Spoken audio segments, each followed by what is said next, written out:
Okay, I'm live. I should be, hopefully, if everything was set up properly. I had to redo the Rumble stream. For some reason, I don't know if it's because of the level I'm at in terms of what I pay for Rumble, but I can only get 24 hours. When I'm setting up a live stream, I can only do it 24 hours in advance. And when I set up originally this one, it was days ago. So, anyways, like I say, hopefully this is going out because this should be streamed to my YouTube channel, Facebook, and Rumble. It should be on all three platforms, and hopefully it will work out. And as you know, well, those of you who have seen the preview, anyways, then we're going to have a conversation today with the gentleman's name is Dave Erickson. He sent me a message on Twitter and wanted to discuss libertarian ideas. And yeah, it's probably a pretty good time to do that, considering all that's happening and taking place, right? And speaking of all that's happening and taking place, I was out myself yesterday in Fredericton at the protest downtown in front of the Parliament building. And I got to tell you, I was really, of course, it was peaceful. That's the thing. These people are acting so outrageously and suggesting that these people that are part of the Truckers for Freedom or the Freedom Convoy are just, racist. I mean, they're just parroting what Trudeau and the media mouthpieces are saying. This is how it happens, right? That's how they divide. The media and the political class, the ruling class, constantly, no matter what it is. And now you're even seeing people that are falling for hook, line, and sinker. I've even seen people who are representatives of some people who are part of the Black Lives Matter movement, and now they're hating on the truckers. It's like, would you listen?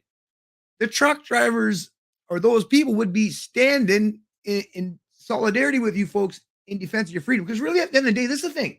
Everyone wants to cherry pick their own particular thing that they want to fight over or what they perceive as freedom. Well, this is the thing, right?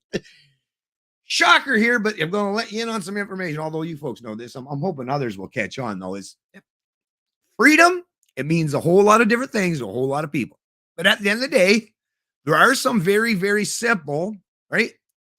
Completely consistent, non-contradictory things that we can keep in mind, which is, the non-aggression principle, which is once again at the core of libertarian philosophy, which is to suggest don't hit, don't steal. Those very simple ethics that we learned as children, or at least most of us. Well, I don't know. Some of us, apparently, some of us didn't, right? Because look at them out there. Look at them. And then I find it hilarious that you got all these counter protesters. And I was looking at one of this counter protests in Ottawa. Not one Canadian flag, right? But I did see lots of government union flags like PSAC, Public Sector Union, or whatever that they're called, right? So it's like, really what it is they want their freedom to do things to other people or to control other people. Well, see, this is the thing. You got at the very basis, right? If you're going to talk or discuss things as it pertains to freedom or liberty, I mean, at the core of it, shouldn't you at least learn what these words mean? We have access to dictionaries, encyclopedias, hell, an entire online, we live in the age of information. So if you don't understand what freedom or liberty means, well, before you start getting involved or active in one way or the other, take the time. Just take the time to learn what freedom truly represents, what it means.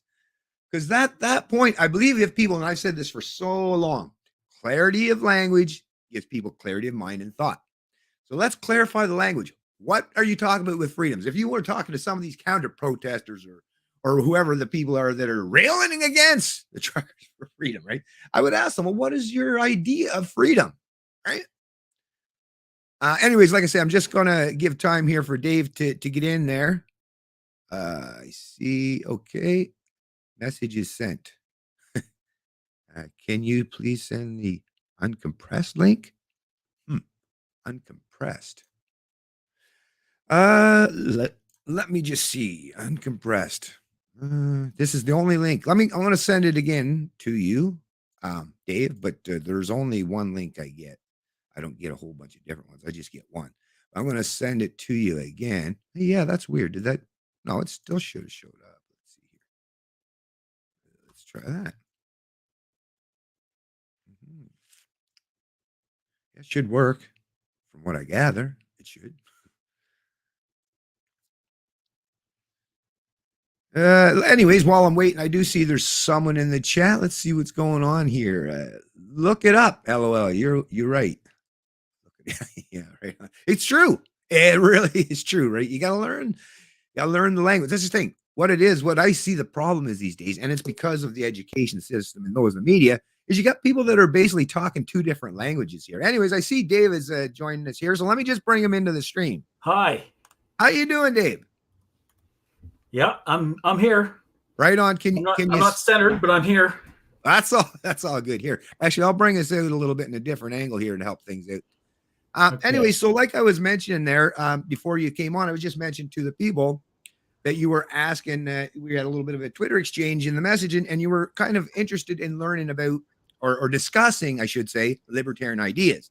And as I was mentioning, this is actually a great time to do so with all the stuff that's taken place, because actually I believe in why I've been doing the kind of things I've been doing for the last 10 years. I firmly believe that a lot of this division that we're seeing today would not even rise to the level it has if people just had the clarity of the principles of what freedom and liberty even means. If you just get the basic understanding of what those things mean, then you don't run into a lot of the arguments or disagreements that I see online.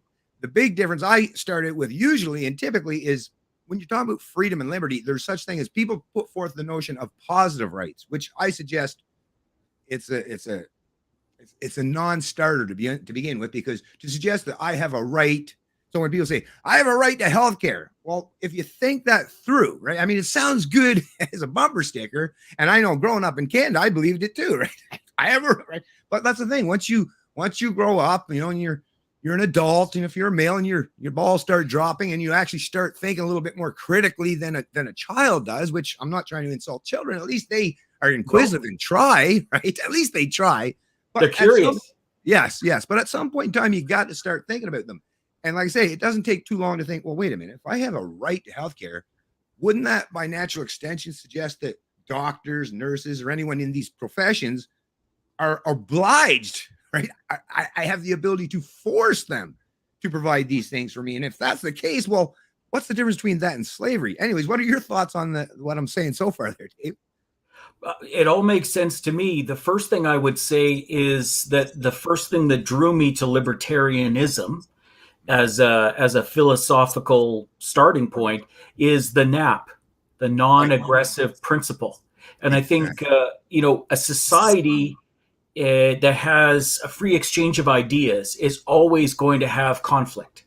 Mm-hmm. I mean, it's almost baked into the idea. There'll be people that have certain notions that other people are abjectly refusing as possible. And so there's always going to be a clash of different cohorts marching around the field.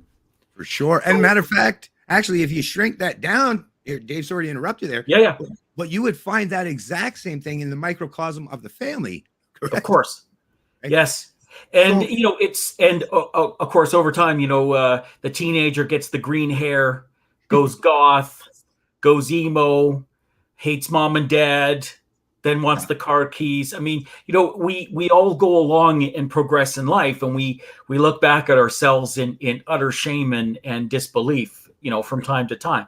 But the NAP is a fundamentally obvious way to decide which part is inside acceptable behavior. And I don't want to start using terms like Trudeau, where, he's just so gobsmackingly bigoted about everyone, holding unacceptable views. I'm sorry, who exactly with 20% of the vote died and made you king on earth? I mean, so, it's like, so I'm an atheist, but, and I took the criticism of atheistic as lacking a moral center to then study Buddhism and become a Buddhist. But I mean, you could be a Buddhist and be a Christian. You could be a Buddhist and be a Hindu, whatever. It's actually more like an operating manual than a belief system. It's a discipline. It's something where you try and remember what side of the line you should be on based on what's coming in towards you. So, the first one that really draws me into the reality is the non-aggression principle. So when you're looking at a situation, it's not left or right, up or down, in or out. It's who is being the aggressor and who is being the victim. So that's the key. Yeah. And of course, with the non-aggression principle, the beautiful thing about that, actually, could you turn the volume? I'm hearing myself on your end there. Sure. You want to turn it down? Just for you must have something playing in the background, probably the video you on YouTube or something, but I'm hearing the echo of it. That's all. Is that better? Yep, that's great. That's fine. Okay. Yeah. You can still hear me and everything though, right? Oh yeah. Yep. I have my perfect. Yeti behind the monitor, so it's probably got some buzzing there. Right. So what I would suggest, and the beautiful thing about the non-aggression principle, and for me, see, that's actually a beautiful thing. So you come at it from the atheist side of things. Actually, my wife, and I've been with her for 31 years now. She and her family. I'm sorry. I'm sorry for her. Yes. Yeah. Anyways, she comes from, and her family would identify as predominantly atheist. Her grandmother was a little bit more religious, but her parents and her uncles and aunts would all identify. And the beautiful thing about us coming together and me coming with a Christian background is really at the end of the day, even though I got my morals and ethics predominantly from Christianity, it just, to me, as someone who, first of all, I love to make things actual resonate in my mind so that they're consistent, right? That's just like anyone that likes problem solving and having an engine building background. You just can't function off of anything that's not grounded in objective reality, right? And the beautiful thing about the non-aggression principle is I don't have to I don't have to rely on a faith in a God, which, that's up to you. That's personal preference. Like, I personally still like to believe, right? Not in the way that some people think that I just believe in mysticism. I like to believe in something higher than us, that there's something, there's a creator of some sort. But that's just a personal thing. Well, that's fine. So when we talk about these things, we have to make sure we're using the right words. Right. And a lot of time, the people that start talking about things without a lot of knowledge, they don't actually understand the definitions of what it is they're using. Exactly. So a principle is an axiomatic belief. Right. If you believe that there is a superior, omniscient, omnipresent, omnipowerful being, I have nothing. I can produce nothing to deny that, and so it's not a really interesting question for me to get into. I certainly wouldn't sit there and argue with you about it, because what am I going to shoot you with?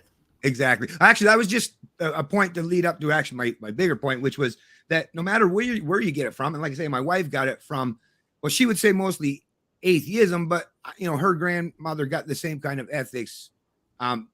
By sheer fact that our Western democracies are typically based on the Christian ethic, right? But the simple fact of it is, no matter which way you're getting it from, is to run the scenario through your mind, or run the principle through your mind.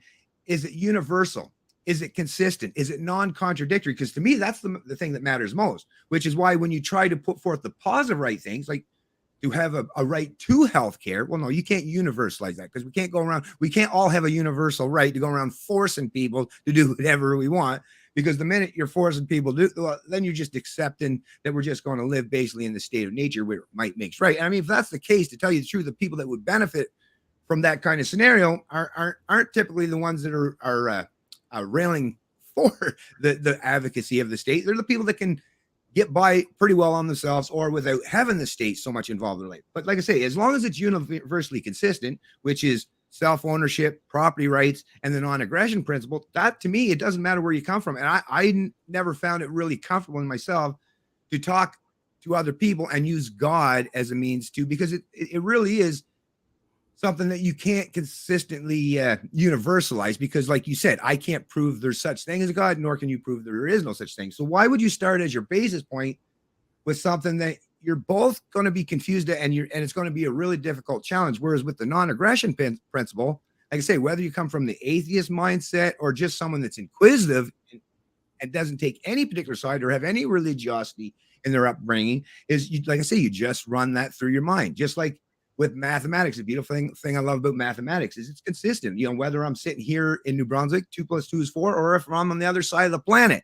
And that hypothesis can be tested time and time again by everybody across the world, and it can be universalized, right? So that's the thing that I always relied on, is in the absence of having the knowledge that is required for us to get to the point where we feel like, that's actually one thing I will say, is the more I've learned over the years, the more ignorant I realize I am. So I never want to think that I'm going to get to the point where I've got all the answers. But once again, what I can do, where I can get myself to, and hopefully bring others along with me, is get to the point where, like you say, I have clarity of thought and clarity of language. And then when I'm promoting things, when I'm advocating for things such as freedom or liberty, I actually know what I'm talking about.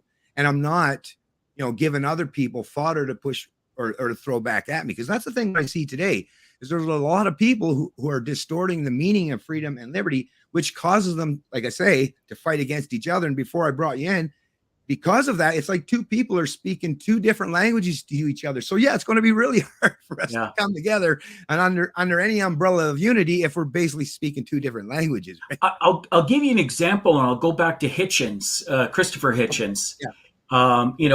I miss him greatly because he was a great standard bearer for knowing things and being confident in presenting them to others without feeling ashamed about the background. But, he points out quite broadly, you don't have a right to be non-offended. Right.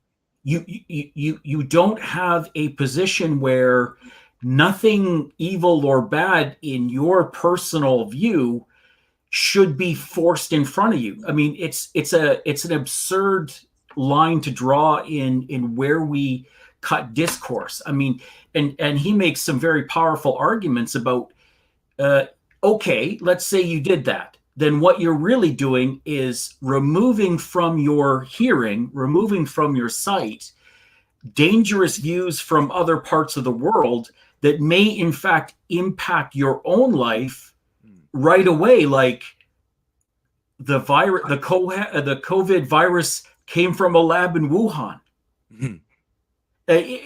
People were adamant. They were violently ideologically against anyone even mentioning that. Yeah.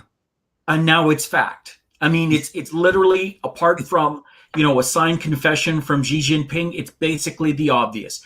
When I started looking at the COVID, when it started, or even before, I was listening to Steve Bannon's War Room Pandemic, and they were warning that this pandemic was coming over, and that the Chinese, obviously immediately right away just refused to accept. They said it was all nonsense. Our own public health officer said it was racist to question this stuff. But the first trickles of information that were coming out that made me believe that it was a manufactured, and I don't like using the minimizing language, gain of function. What you should use is bioweapon. Okay, if you're improving a virus, tell me how that isn't a violent act. Right. I mean, it's not part of our DNA. We know from evolution and from game theory that the whole idea of multi-celled organisms developing genes that get spliced together and create different sets is so that a virus can't wipe out an entire species. So, yeah, go ahead. Go ahead. Oh, I was just going to say, because when it comes to that stuff, actually, I got to just point this out, because to me, I get it. And there's a very good, like you say, there's a very good chance that all this will come to light, that it was possibly a bioweapon. But I don't even see, that's the thing. And I guess that's why I've been able to monetize my channel and never even have any strikes. And I cover some really controversial issues, because I personally, I lead people to be inquisitive and curious as to things that have happened and allow them to draw their own conclusions. But in reality, when it comes to this, the China thing, no doubt there's a very good potential. The evidence is there that China is definitely involved. But I can't see, this is the thing, as a libertarian, I see threats both internal, external, anything that's a threat to liberty. I don't, and I guess that I've pissed off a lot of people that would typically be on the right side of things when I have conversations. I hope I'm not going to do that today. But I don't have this strong nationalism thing in me. It's now, can I be patriotic to ideas? For sure, right? And I can be definitely have loyalties to people who at the very least share my common ideas and principles. But the problem I have with the whole thing with the China is, I actually covered, and I've got probably half a dozen videos up on my channel, where CBC, even CTV, I believe, in a couple of different times have have covered it, but I'm not sure if you're familiar, but the Winnipeg lab here in Canada, it's still ongoing, and I haven't seen any news release information pertaining to that right now. I guess they're too busy hammering away at the COVID narrative, but there was 2 doctors from China that were bringing viruses, Ebola and others. Now, obviously not specifically, they don't mention specifically a coronavirus per se, but there were, viruses, deadly pathogens that were being transported back and forth between this microbiology lab in Canada, in Winnipeg, to that Wuhan Institute in China. And of course, then you got what I hear about down in America with, like you say, with Fauci and the likes and the CDC and this gain of function research. So yeah, China definitely sounds like, if you let the evidence, speak for itself, that China definitely seems like a participant and an actor in here. But once again, I can't leave our own governments or these institutions off the hook either, because it seems like there may very well be. But once again, this is just speculation. Sure. And it's really hard for us to get to that point. But there's definitely some very suspicious things that have taken place. Both of those really high up people there, those Chinese people, they were both fired, by the way. And like I say, let's take this back to the NAP, non-aggression principle. Okay. Yeah. So sharing of information shouldn't be violent. Right? No, for sure. So if a government or an organization goes out of its way to hide information that should be available to be shared with you, who's the aggressor? It's obviously those people who are doing it. Now, the big problem they have with Fauci, and to me, he's just an awful scientist. Like, I'm a scientist, okay? Yeah.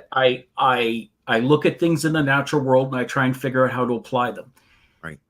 When he came out with his plan and it was all vaccine, it just twigged in my head, this guy has ossified thinking, which means, like, how bones form, right? There's little, right? So his knowledge about a brand new virus is based solely on his overwhelming confidence in his knowledge about everything that came before. Yeah. I mean, that to me is a big, no. If you don't know, you don't know. You don't bullshit people with a bunch of stuff because it suits your vaccine narrative, right? It's almost like he was, a doctor holding a syringe is like somebody holding a hammer. Everything looks like a nail. It had to be a vaccine. What about therapeutics? What about ivermectin? I'm like, hang on. You cannot sit there and tell us, on one hand, you don't know we don't really know if this is airborne or not. And on the other side, the answer must be vaccines. Right. And so our society must have a mechanism to make sure people can't use their position to avoid revealing the data to us. And, talking about, I think it's Pfizer, but I'm not quite sure, about asking for a 55-year delay on releasing data. And the judge saying no. Well, of course, because obviously, the people that would be affected will be long gone, most of them, by that time. Yeah, exactly. Well, especially when you're talking about the Faucis of the world, or even other people in these specific professions, and you being a scientist yourself, you've probably recognized this. And I've noticed it in my own family. I would not bring up any personal names or anything, but I do have a lot of professional people like that are in healthcare or education. You know what I mean? Particularly on my mother's side of the family.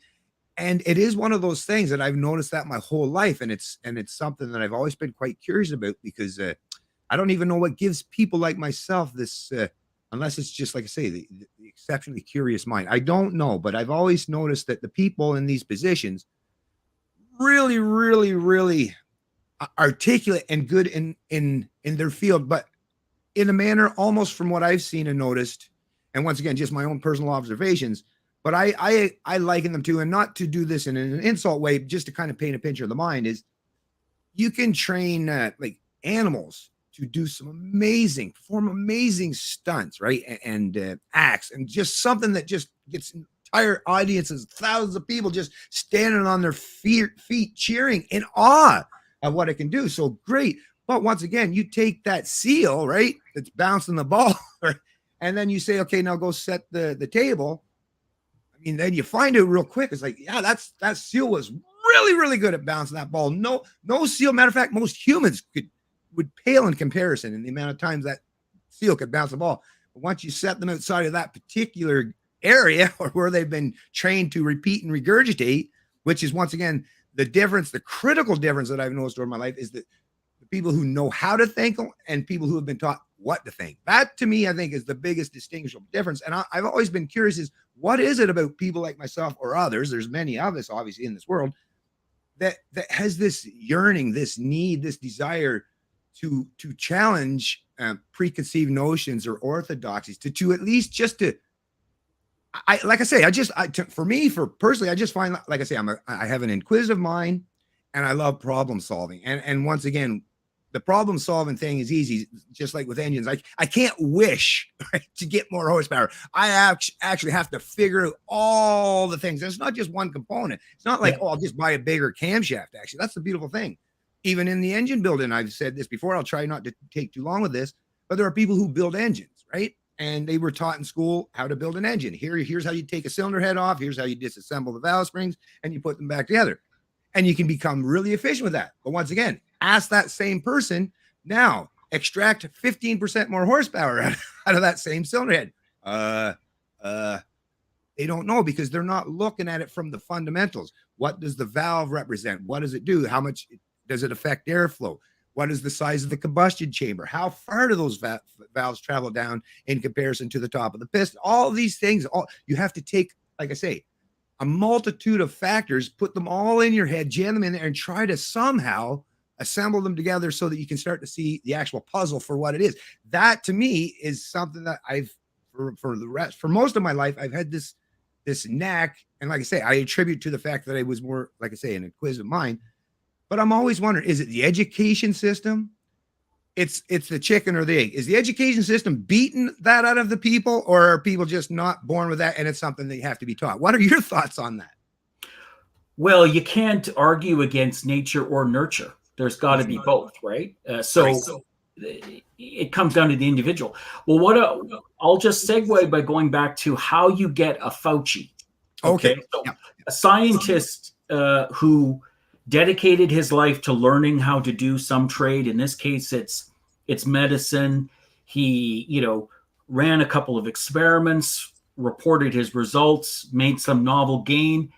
And then you put him in a world with politicians where you're now funneling, hundreds of millions of dollars, and you've got staffs of people to do things, and the rules are all different. Right. What happens to people like that, why you get a Fauci, is he realizes that the rules of this game are far easier than the rules of doing the actual science. And so they start to substitute their office politics machinations instead of actually doing work.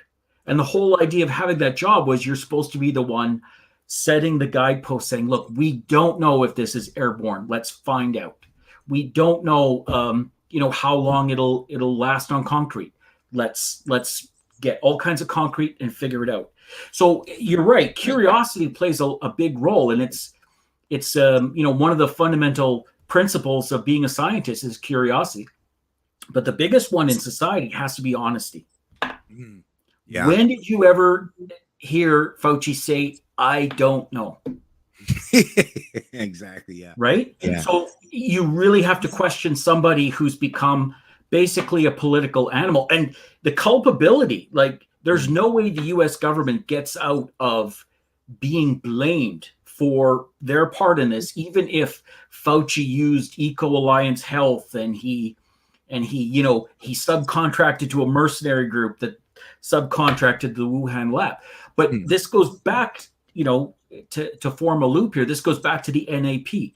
Yeah. Why you don't want organizations like a government to be allowed to tell you what you can't think or refuse you the information that you should be able to use is because this is exactly what happens. Yeah. People short circuit things, they cheat, they it's dishonorable behavior that you and I in a schoolroom would never have done or never gotten away with.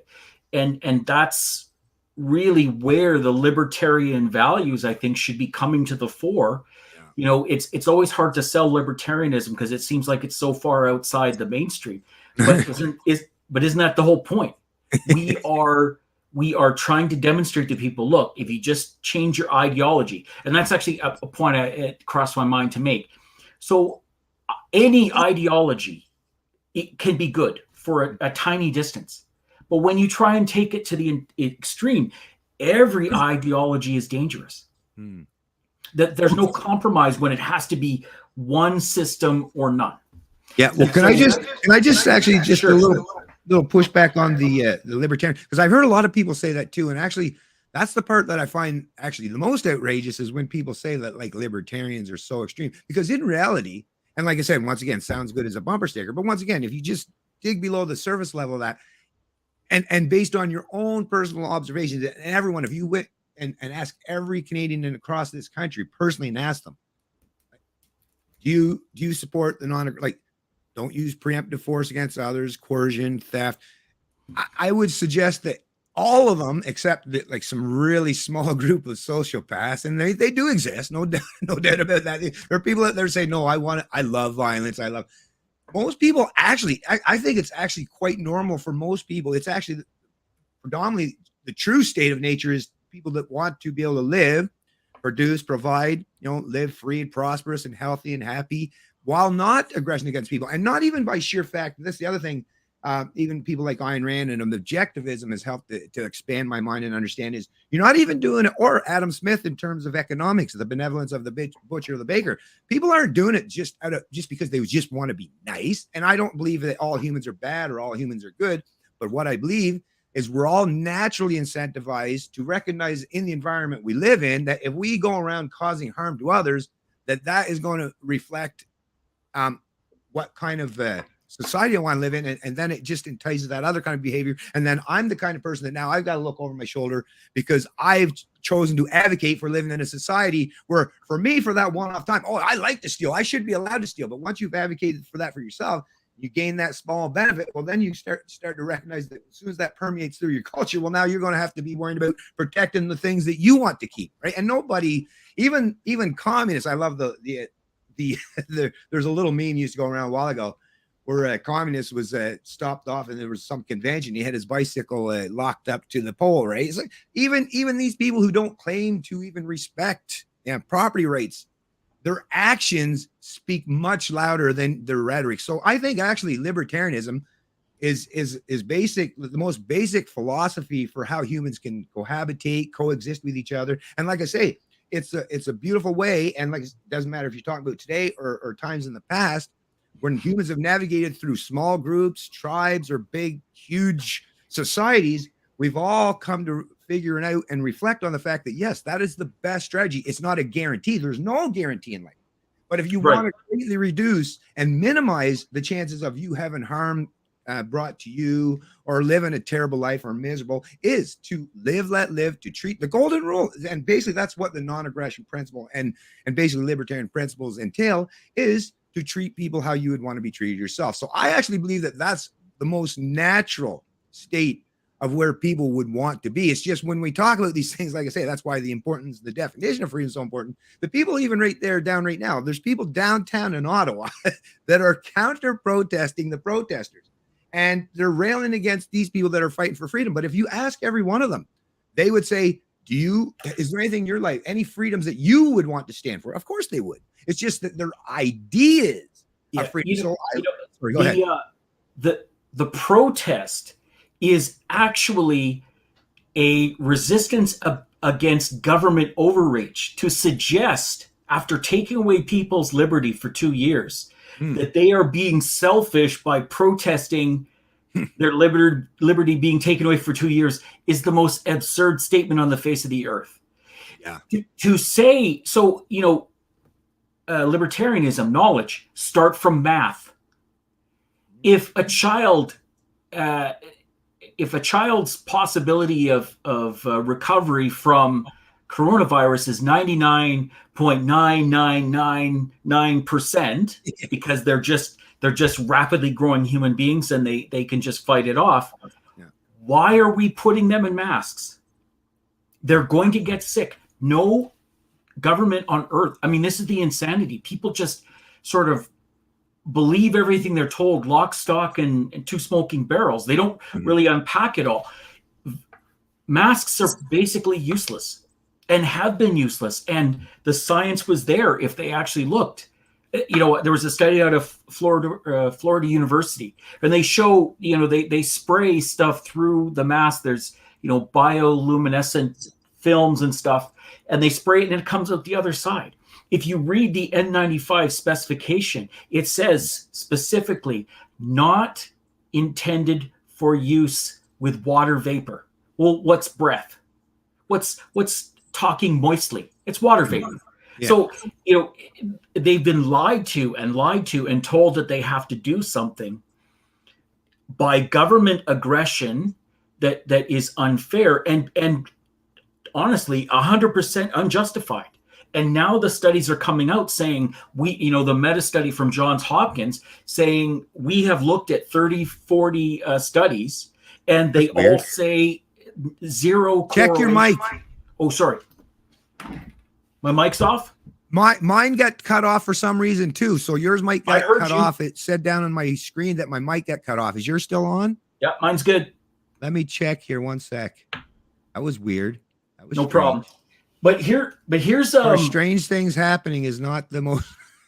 But here's an idea. No, it's still showing my speakers hooked up. So why am I not hearing your sound? I can hear you. That is really odd. All my settings are still showing good now. Yeah, I'm good too. So what's going on? Why am I not hearing? I can hear you. One sec here. Add the screen. Oh, there we go. There we go. I think we got it now. I just took you out of the screen and brought you back. That was weird. That's okay. So, so one of the problems with libertarianism that doesn't get enough focus are the flaws in libertarianism, right? So every ideology has its problems. One of the biggest problems for libertarianism is what I call the sovereign actor problem. Okay. So I use this with Checkmate State. He's a guy on Twitter to point out the flaw in his argument. He's in open borders. Everyone should be allowed in, like government shouldn't be stopping people from coming to our country, believer. And so I tried to demonstrate the flaw in his philosophy. And I said, okay, so you believe that. So I asked him, I said, what if the Communist Party of China decides to send over 1 million people a week across your southern border and they all become citizens? And he said, logistically that doesn't seem, possible. I said, okay, but what if they send 300 million people over to the United States and they all come across the southern border and Joe Biden hides them on planes and trains and airplanes and gets them out of the way? And then they show up at the voting booth a year later and they vote that the USA should become a vassal state of China. Right. So libertarianism only works so long as everyone sort of roughly does libertarianism. Okay, that's the thing. But here's the thing. So how I push back against that is the guy's interpretation, because trust me, I've been on his side and I recognize my fault myself, or other people pointed out, and then I, like I say, ran it through the old cranium, and yet they were right, and that's why I changed my position. So you're absolutely right, because early on when I was learning about libertarianism, there were a lot of those people, the open border libertarians or anarchists, that suggest no, you shouldn't have borders. Now, what I've come to realize by, like I say, by universalizing and consistent my mind and clarifying my thought is, well, in the absence of a state or a government, right, then you might be able to make that kind of claim that you don't have any right or authority to tell people where they can freely move. That you can make the case, but we don't live in that world. We have to deal with the actual world we live in. This is the problem that I find with a lot of people when they create these scenarios or these defenses is you're not even dealing with the actual real world. You're thinking of hypotheticals, which are great, and they're great to think outside the box. I love hypotheticals. But let's just deal with the real world. The real world is there are governments, and there are such things as taxes, and there are finite, like right now, schools, get tools, even just something schools. right? All the schools, all those kids. Schools. Yes. Or even things like that I think, and I talk about a lot too, because I have two sons, is whether you're talking about the housing market or whether you're talking about, what was the other one? Housing market. I'll get the other one. But the main thing in a minute, but the housing market, the big thing for me is if there's only so much, and that's the other thing is government grants the permits and the permissions and how much you can build. Right. So if there's only so much, right? And this is just like, it's so basic, which is why people just get back to the basics. Like I say, start thinking with clarity here. So if there's only a finite amount of houses that are going to be built in a particular year, and you have, and as a perfect example, I just uploaded a video the other day, 400,000 new Canadians, right? Now, whether they were people that were here already and they were just granted citizenship or they actually came to this country physically, if there are now 400,000 people in a position to vie for that same finite amount of homes, it's just simple supply and demand. That's why you're seeing this constant. Now, that's just one contributing factor. Mind you, there are all kinds of other things such as central bank policy and trust me, lots of things. But like I say, that alone tells you that you cannot try to play this open border thing. And which is why I felt after I kind of had to take 2 showers in a row after I was kind of putting forth that thing about the open border thing, because I felt really dirty about it, because I was actually going against the very core principles that I was supposed to be upholding, which is why I had to, like I say, take a big old dose of swallow my pride, right? Take a dose of humble pie for a big. See, I would just disagree with that. Look, okay. If we want a society where people come together, work together, happily ignore each other together, we have to be able, and we must strive to approve people in the public square moving from one philosophy or one belief to another without some sort of self-immolation or apology, right? That's my inner Canadian coming out. Well, speaking of Canadian, so the example I use, so just to contrast me with Trudeau, he says, you're a proud Bangladeshi Canadian, you're a proud, whatever. Here's my viewpoint of Canada. You've got 3 people standing in line. They come from different ends of the earth, and they will all be polite to the lady behind all of them, no matter what she looks like, no matter where she's from, right? So when we're together as Canadians, we are libertarians standing in the line in Tim Hortons. Yeah. Right. Yep. And this whole fallacy that he tries to pretend about, people being marginalized in their culture. I got to be honest with you. I've worked with guys from India and Pakistan and Bangladesh. They don't want to do Bangladeshi Indian politics. They don't want to be treated like a Pakistani Muslim in Hindu India. They come here because we don't have any of that nonsense. Nobody knows what's going on. So for us to pretend that we have to bring every culture here and everyone be okay with it is actually just a scary kind of aggression by the government. Yeah. If you want to ask me what my political philosophy is, I'm left of Jagmeet Singh, and I'm right of the right-wing Christian Party, which puts me smack dab in the middle centrist, right? Yeah, I'm exactly. I'm so fiscally conservative. I want the smallest government you can possibly pay for. Yeah. And on the other side, the social stuff, the way you get the smallest government you can pay for is by taking everything that the government does that's aggressive or discriminatory or whatever, the stuff it shouldn't have been doing, but people pandered and paid money for, and get rid of all of that. Right. So you want a politician that wants to come in and go, nope, we're not doing that anymore. No, we're not paying for that anymore. Nope, boom, boom, boom. And then suddenly people realize that, oh my God, I was so warped into thinking that the only way I could live is if I paid a tax to the government for a license to be free. Yeah. I'll give you an example. The Trudeau government brought in a drone license fee tax. It's $5, right? So you flew your hobby RC aircraft For 50 years, nobody told you to do anything. Nobody told you you couldn't go within, sight of an airport 11 kilometers, which makes most cities basically no-go zones, right? And they suddenly told you you had to do it the way we were telling you. And yet, if people only understood that through libertarianism, the non-aggression principle, that the government getting in the middle there is the aggression. Yeah. Licensing your freedom to you is aggression. It's saying you have to give me something so you can have your freedom. Yeah. And if more people understood that, they would throw away the Liberal Party. They would throw away the Conservative Party. They go, no, we're all libertarians. Screw you. I don't want to pay for that thing.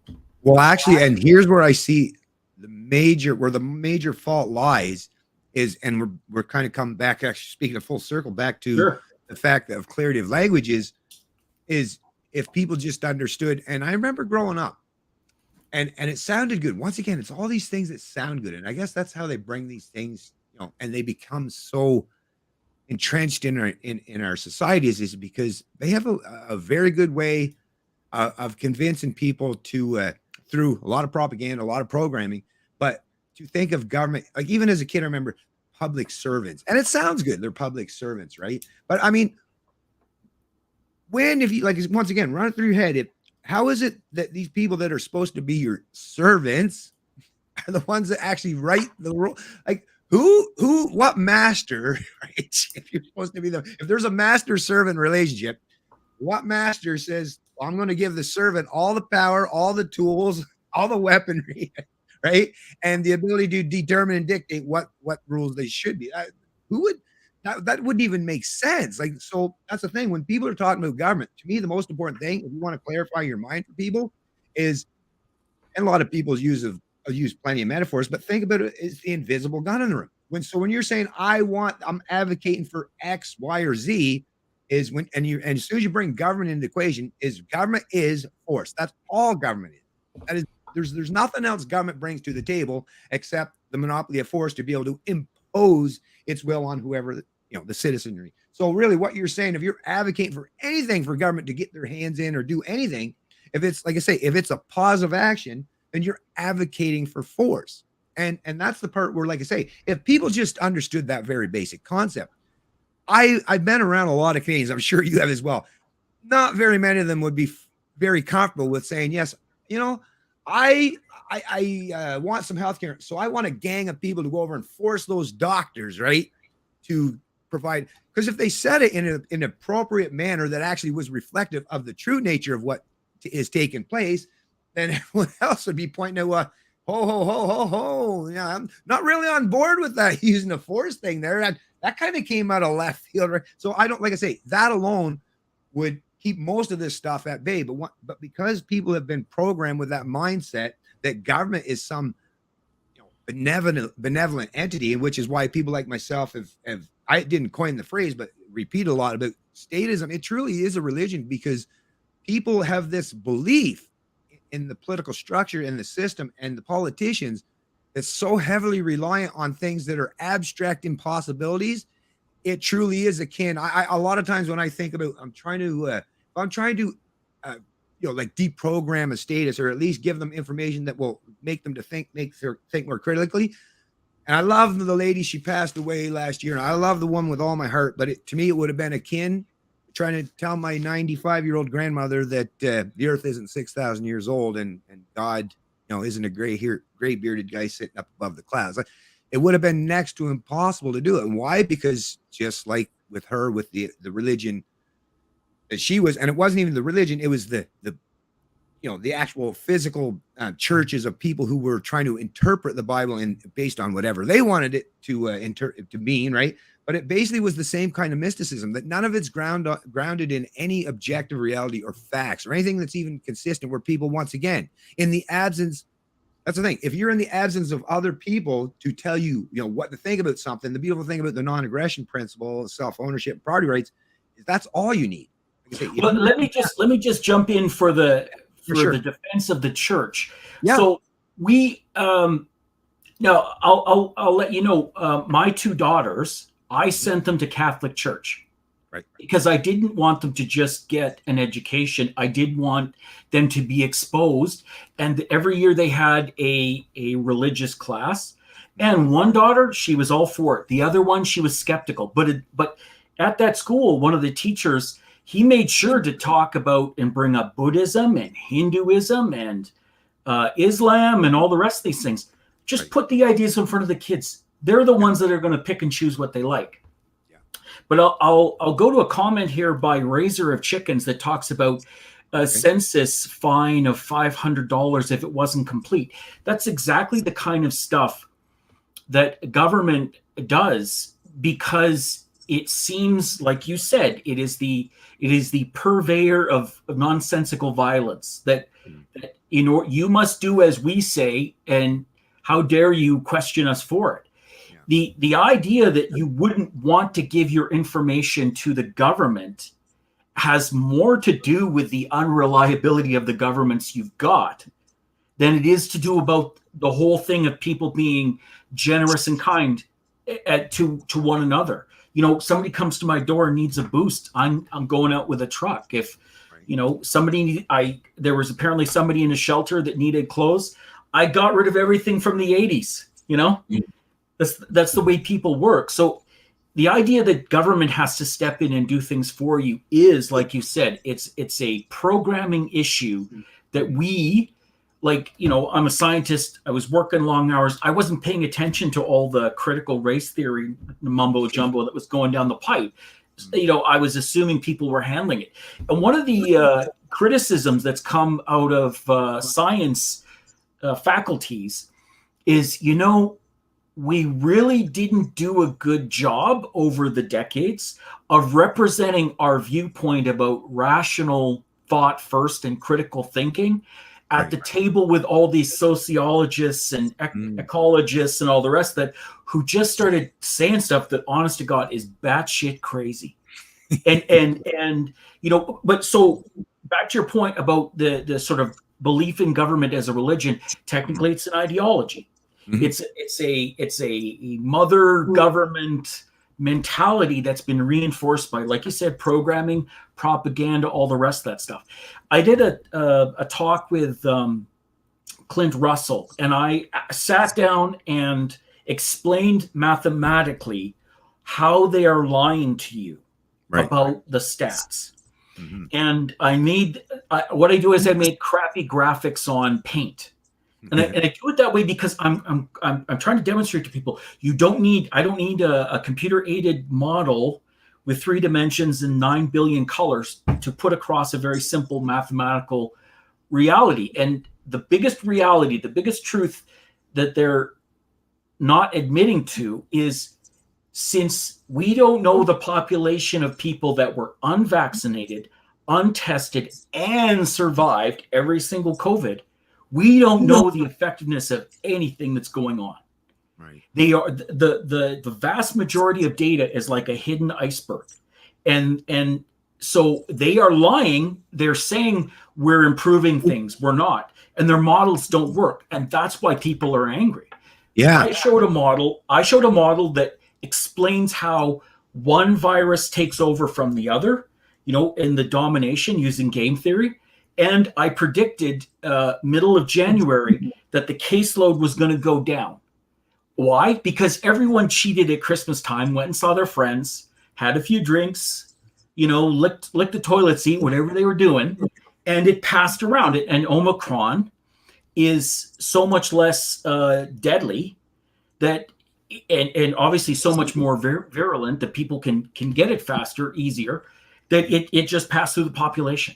So government, and Trudeau especially, has what he's done is like an almost sick Munchausen by proxy sort of torture fest with the population of Canada.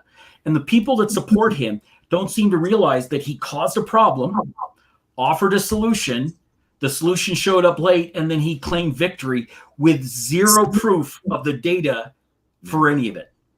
Well, and you know again, what? Sorry, go ahead. Yeah, no, I just wanted to point out. Actually, could you turn that?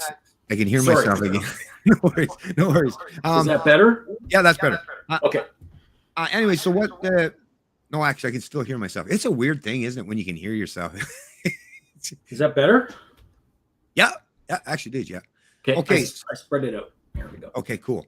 So anyway, so like I say, what I found most striking, and I can understand how people who don't pay, and I would say that represents probably a plurality of the population, that they just pay service level attention to the information, headlines, bits and bytes, things they've heard from peers or coworkers or stuff. But what I found most striking is, however, I'm just guessing off the top of my head, but there have to be at least tens of thousands of people, or at least competent enough in any kind of health, or actually even any field. It doesn't even have to be in health field, but have at least enough competence in their knowledge to understand that when they did the whole thing with the vaccinated versus unvaccinated thing, and then once you started seeing the numbers of hospitalization rates were showing like 3-1, 4-1, 5-1, where the fully vaccinated were actually filling up more beds than the unvaccinated. Then they started reporting so that they could get the numbers they wanted, was based on per 100,000, right? So that's a strange thing, because to me, the whole point and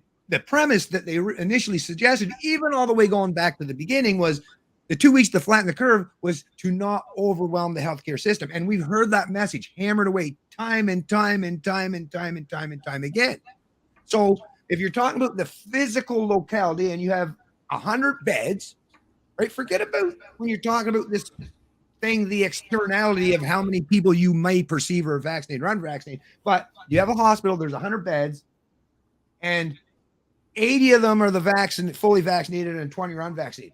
Sure, I mean, we can talk about the external factors and externalities, whether they were unvaccinated or vaccinated, prior or whatever. But you're talking about if you're concerned, right? So if I'm trying to fix this problem and I'm trying to do some problem solving here, and the problem is I have 100 beds and they're constantly being filled up with, whether, like I say, COVID patients, but the overwhelming of them are representative of people who have done everything that they were asked and required and did all the vaccination. Well, at the very least, and once again, I am not against anyone. I don't care if you're vaccinated or not. I don't really care, to be honest with you. That's your personal choice. You do your thing. I do. But if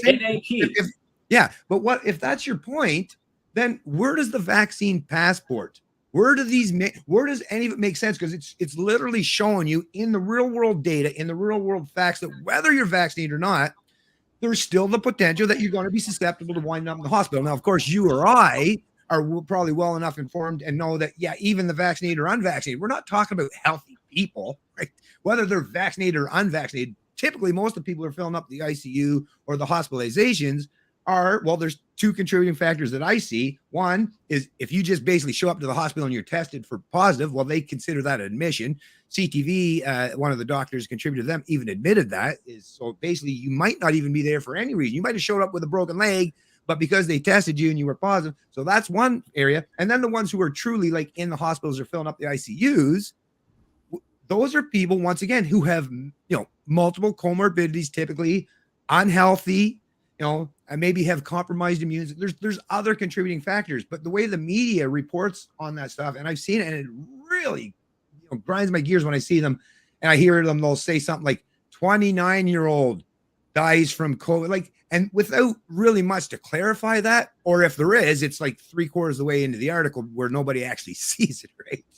Or very few people actually go to that length. I do. But that kind of thing, that's very deceptive. But see, this is the thing, and they're the ones that are constantly labeling others as misinformation agents. But what I picture in my head when I hear these media people do it, and it's like they're quite wise. So when they do these things that are definitely misrepresentative facts, but they do it in a manner that if you had a lawyer standing over your shoulders, that could pass muster, right? Because it's so subjective in nature. It's not really based on anything that can be proven to be objectively true. So you can kind of skirt around the legality of twisting and distorting the numbers, just like with this when they're reporting, if you go by, adjusted per 100,000, then we can say there's more, unvaccinated, whatever. But I mean, once again, you can play those distortions in numbers just like in school. And if you're a guy, you're a scientist, so you know this yourself. When you're talking about means, median, or mode, right? Median or mode. I mean, you can play around with those statistics to get basically almost anything you want. So we're seeing. But here's how you can get somebody to cough up the honest truth. Right. We start at mathematics. Mm-hmm. You show me your numbers. Yeah. And I learned how to program data fusion to detect landmines from several different sensors, all on a robotic platform. I got like 98% probability of detection based on my optimization. I understand how probability works. I understand how Bayesian works, all the rest of stuff. So, Dr. Fauci, whatever, keep talking all you like. Show me your data sheet. And I will tell you what the numbers say. So you talked about mathematics at the beginning. My philosophy is, philosophy is unbounded mathematics. And mathematics as a duality is bounded philosophy. So there are always ways to consider everything based on which direction you're coming from. Right. Everything in science revolves around mathematics. You know, the Russians say artillery is the queen of the battlefield. Well, mathematics is the queen of the sciences. Right. It is the common lingua franca for everything. If you want to tell me your vaccine is effective, you show me the numbers and I'll tell you if you're bullshitting or not. Right. The other thing that I wanted to point out here is that the lying is so obvious, but it's lies of omission, not commission. Exactly. Let me say two things to the audience, just facts that they should put together with the stuff that they've heard. Number one, as we talked about before, a virus is intending to attack, or it's really what it's trying to do. First thing that bugs me is they keep anthropomorphizing a virus. By that I mean they're pretending like it's a human being with feelings and whatever. It has no idea you exist. It has no idea I exist. It is a biological thing wanting to procreate to survive to the next level of evolution, like everything else. Yep. The fact that a gene sequence is susceptible to kill a specific gene sequence of all the billions of people on Earth is a reality no science can stop. Has anyone ever said, has Doug Ford ever gone out there and go, look, boys, I can put you in the ICU. I can shoot you full of monoclonal antibodies. I can, have Jesus stand on your bedpost. But the reality is viruses will kill some people. Yeah. And then fact number two. So I always recommend people use DuckDuckGo. Don't use Google. Google sells your search. Put these words in a search engine. Chicken, cull, leaky vaccine. Leaky vaccine. When have any of these professionals, when have any of these politicians brought forward the danger of over-vaccinating with leaky vaccines? If you go and do that DuckDuckGo search, you will find at least one article from 2015 that talks about they got into an arms race with viruses, and the leaky vaccines were causing the viruses to become vaccine resistant, which ended up killing every single chicken in the herds. So they're demanding you go and get a vaccine, and they're not even telling you, okay, and the risk is you, with the leaky vaccine, might be the typhoid berry that kills the entire human race. Where was that ever put before the people? Yeah. Well, another thing too, actually, let me just mention, because I hear a lot of the politicians and a way that they put some political cover forward or try to alleviate people's concerns, saying, oh, well, I guess we've always been doing this, so yeah, it's just one more, is this constant notion where vaccine mandates, oh, they already exist in Canada. If anyone even takes the time, which I do, I'm sure you're the kind of person that would do it, but apparently very few people do, just go to any of your government, whether it's the New Brunswick, Ontario, the federal, and look at anything that as pertains to these shots that you have to get, whether you're as a children for school or any of them. There have always been personal religious exemptions. Personal and religious. Every one of them. So when they say, "Oh no, you shouldn't be outraged or outraged and up in arms that we're trying to mandate a vaccine," this is something that has existed, right? For decades they say, your kids got to have but like I said, all you got to do is go read. But if you were a parent, you were raising your kids at that time, you knew that you had the exemption, the personal or religious exemption for those. And there was the only time that anyone could even step between a child and their education was if the person actually was showing like they had some deadly virus or something and they were showing symptoms, and then they might have had to stay home until that situation was dealt with, and then they were returned to the school. There was no such thing that as a terms of going to the school, whether you're, because that's the other thing, when you're creating these mandates and preventing a lot of these people or people in the education system. So forget about just the kids, think about all these healthcare workers or the truckers. So perfectly healthy people that have no, like, I don't have COVID. If I wanted to cross the border today, I would be prevented from doing so.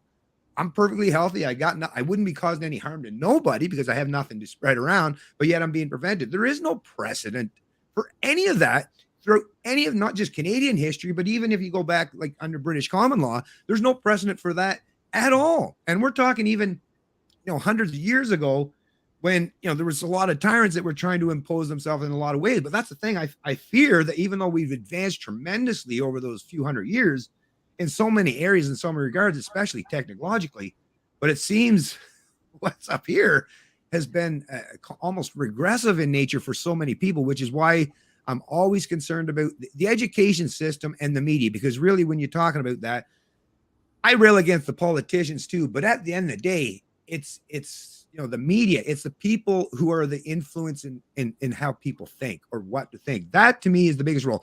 A guy like Doug Ford is, to me, I just imagine someone like Hitler with his little mustache. If you have a properly educated, informed people that understand the detriments of collectivism and authority, that's just some nutbar. That's just some lunatic that you would see downtown at Yonge and Dundas, right? He's like, laugh at them.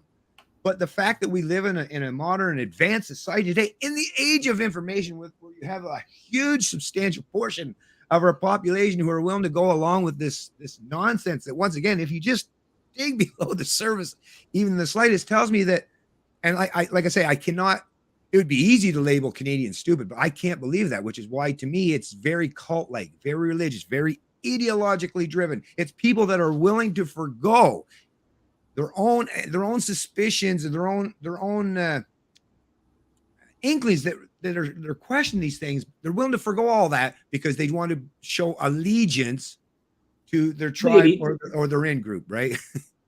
See this? Yeah. What's that? This is my vaccine passport. Oh, okay, right on. From when I was in the Canadian Armed Forces. Oh, okay, yeah. So there are lots of people walking around with vaccine passports. Did it stop the virus coming over to Canada? Right? Information. We already have them. Do they actually work? Not one bit. Yeah. Here's another point that I think when it comes to the information, if you can give people more information, they will. I believe that people are intellectual capitalists. That you give them more information, they take it and use it for their own benefit. Right. Yeah.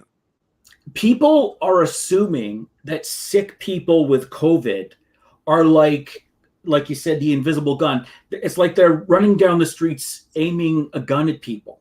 But here's the thing: a virus is 32,000 base pairs. It's like, so infinitesimally small. You'd have to have electron microscope eyes to see it. Why is that important? Okay, critical thinking. There is no human being on Earth that can know that this virus floating around that went into my Aunt Sally's mouth and killed her came from this person. So instead of thinking it like people are waving a gun around and then getting upset, what we should really do is consider it's like background radiation. Right.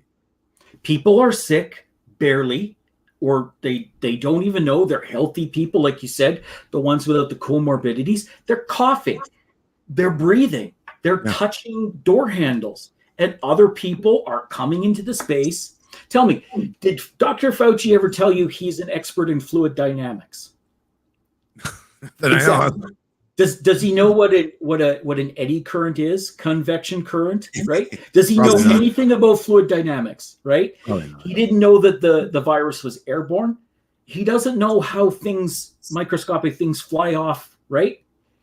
Did they ever say to you, look, you cough, you breathe, it hits the floor. Then energy comes along and hits that thing and shoots it back up into space. And then it comes down on the doorknob over there.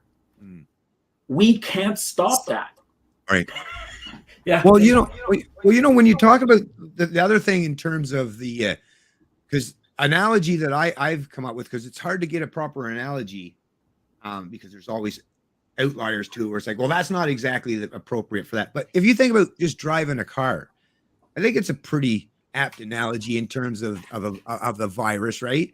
I mean, there's the potential we see. I mean, right here every day, I see hundreds and hundreds in front of my house, cars traveling back and forth every day, traveling by each other. If you're doing 100 kilometers an hour going southbound, the other guy's doing 100 kilometers down and doing northbound, that's a 200-kilometer collision. That's most of the time that's instantaneous death if it's a head-on collision, even with all the amazing safety practices and features we have today. So, but we don't prevent people from driving cars based on the suspicion that it might happen right? No, it's now even when you're talking about vaccines or unvaccinated, I'm not even against certain people. Like, I can think of scenarios where there are some people that, let's say someone has malice intent, does have COVID, goes into a long-term care with the specific goal in mind of spreading it to as many people, and they had that malicious intent, then that person should be investigated. They should go through the court process and if found guilty, convicted and sentenced appropriately.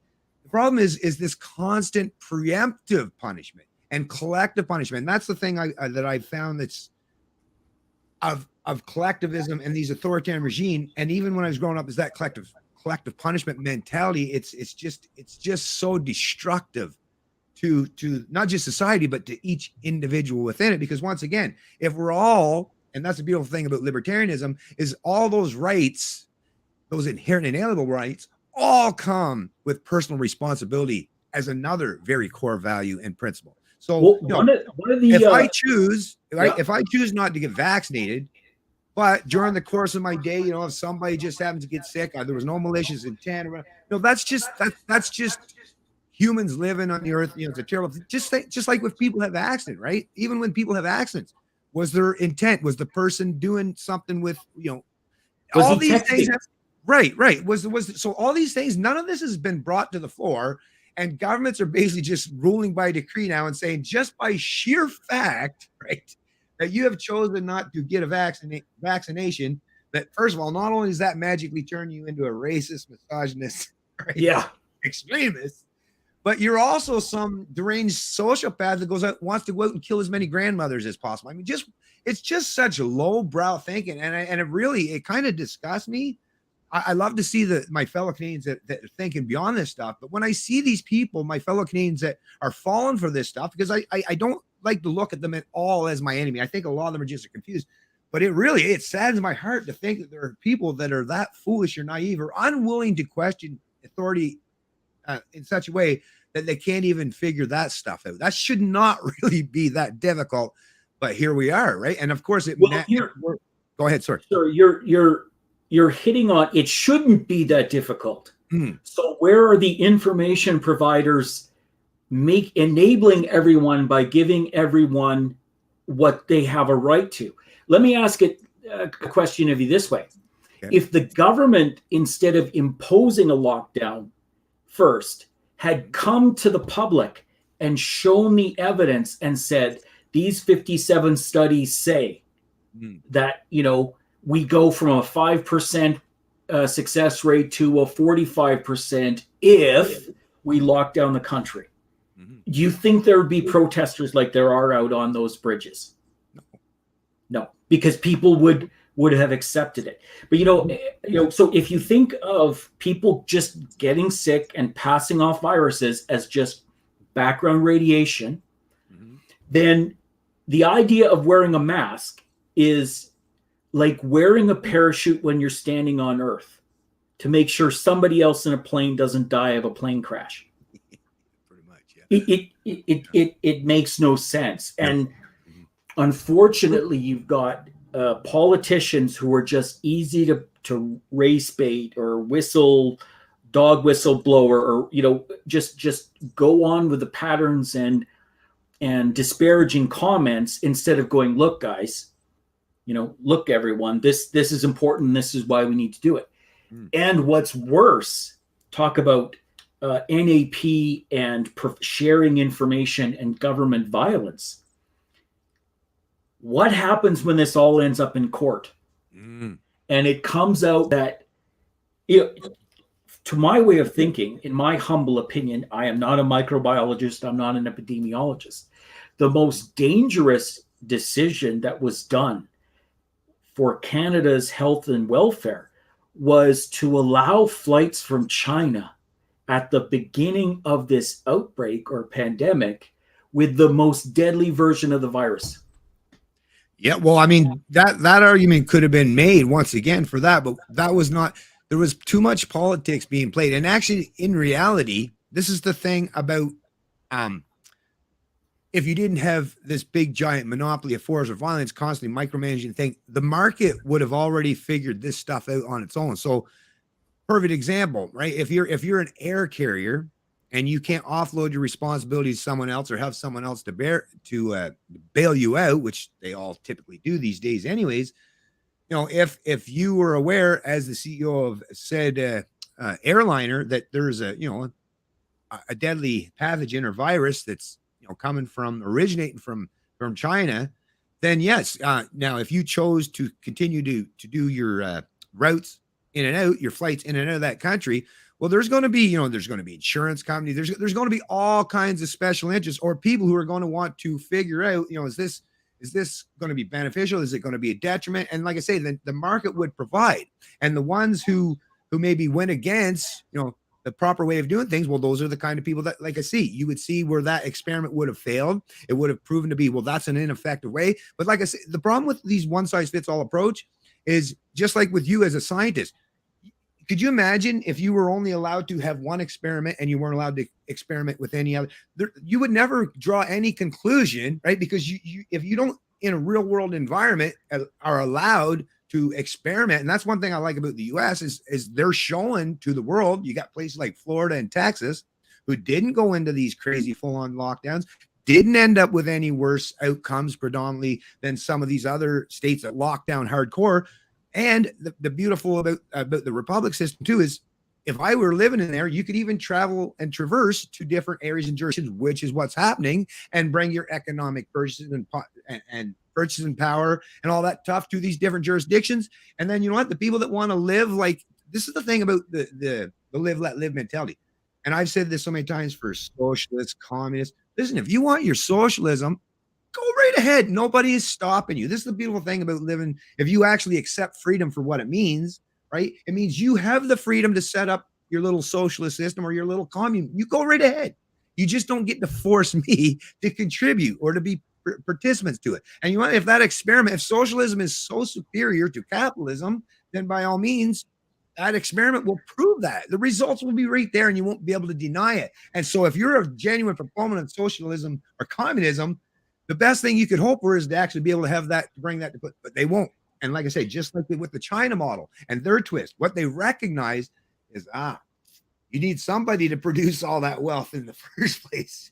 Not much to redistribute if there's nobody being the producer. So that's why this third model of corporatism, of fascism, there's all kinds of iterations or words to describe it, where the state and government are basically in bed together. But that's the new methodology. That's the new state with the economy involved, because the old way of communism, where you just take the proletariat, some workers, and throw them in charge of the corporation, it's not going to work out real well, right? So they realize that there's this third way, this modern fascistic system is the way to do it, because then you just control the corporation with an arm's length. So you still got the CEO running the business more or less, but like I say, in the absence of that top-down control, of that micromanagement, we wouldn't even have to be doing all this fighting. Like, it seems to be, it's so weird. It's like I imagine in my household in Canada today, it'd be just like if my parents, my grandparents, and my great grandparents, and all my aunts and uncles were all forced to live under the same roof, and yet we all had different ways we wanted to live. but we were constantly trying to impose. Like, it wouldn't it be a very healthy household if we were constantly trying to force each other, right? There's a perfect libertarian demonstration example going on now. Okay. California versus Texas. Yeah. What's the net migration between the two? California has nanny state to the nth degree. Texas has as much freedom as they can give you. Yep. The net migration is plus Texas minus California. Exactly. So, I mean, libertarian principles, if people actually looked honestly or were given honest data, show you, like I was in Arizona driving to LA, buy gas in Arizona, it was 35 cents a gallon less. You go across the border in California, you get whomped with all these carbon taxes and whatever. And it's like, wow, night and day between one state and another. And that you're 100% right. As happy, free, democratic citizens, I can get sick and tired of Alberta and go and live wherever the hell I want. Argentina just had a market crash and their peso, went down. I could live like a king down there. So a government assuming that the people with, this is like Ayn Rand, right? I mean, assuming the people with the power and the money and stuff are just going to sit there and take it. Yeah. Well, all you're going to have left is a bunch of socialists at the end. Yeah. Well, I've actually kind of advocated and suggested that was something I knew it would eventually come around because of that. And it's not even, you don't even have to really necessarily read Ayn Rand and understand, like, her ethics or her principles or the philosophy of objectivism. Is Atlas will shrug because people, I mean, the people that are, like I say, the producers, the providers, the thinkers, the ideas, man, the entrepreneurs, like you say, I mean, they can put up with so much, but eventually even they, right? And that's the thing. What happens is once you get to the point where you're actually taking down the people who have, and I'm not saying that those are the only ones, we all, provide and produce in our own little way. But those idea men, the entrepreneurs, these are people that are exceptionals, right? Are exceptional in nature. A lot of us can work for an employer, but not all of us can start a business. And we should look up to the people that do that with the kind of admiration they deserve, because it's a really difficult thing. I've started and run my own business, and it's so difficult. I got to tell you, as someone who's been on both sides of the coin, actually as an employee, much easier. I just got to do whatever the duties are appointed to me, make sure I'm done in a certain time frame that I'm allotted, and that's it. But when I'm running the business, I'm the first one to work, I'm the last one to leave. I've got to worry about all the paperwork. I got to worry about all my my suppliers and parts. There's just so much that I got to take into account, and I've got so much of a personal stake. And I become almost too, as the employer, whether the customer, even if the customer was a little abrasive and not something I would personally get along with, I would bend over backwards to try to appease them and to try to placate them to gain their business. And that's the thing. People think that business owners are, just a bunch. Now, some people, once again, we're all individuals, but no, business owners aren't just people who, unless they were handed to them on a silver platter. But if you built a business from the ground up, you've ate a lot of humble pie over your life. You were actually willing to serve your customers and your employees, even in times. That's the thing, your employee, right? Let's say you lose a huge contract. Your employee is not going to say, okay, I'll take a $5 cut and pay. No, they're not. You're going to have to find some other way scramble. You might have to take out a personal loan, a business loan. You might have to do something to make up for that difference, because that is your responsibility. And that's the thing I've noticed in Canada. And I'm going to tie up this rant here real quick, but it's kind of leading me down the whole thing. It drives me nuts about what I've noticed as a kid. It's very much prevalent in Canada as opposed to the US. They don't have it as much, although I'm seeing it's rising down there, is that tall poppy syndrome, where the people that do strive for success in this country or do want to step outside the norm and do things and be, like I say, entrepreneurs or ideas people.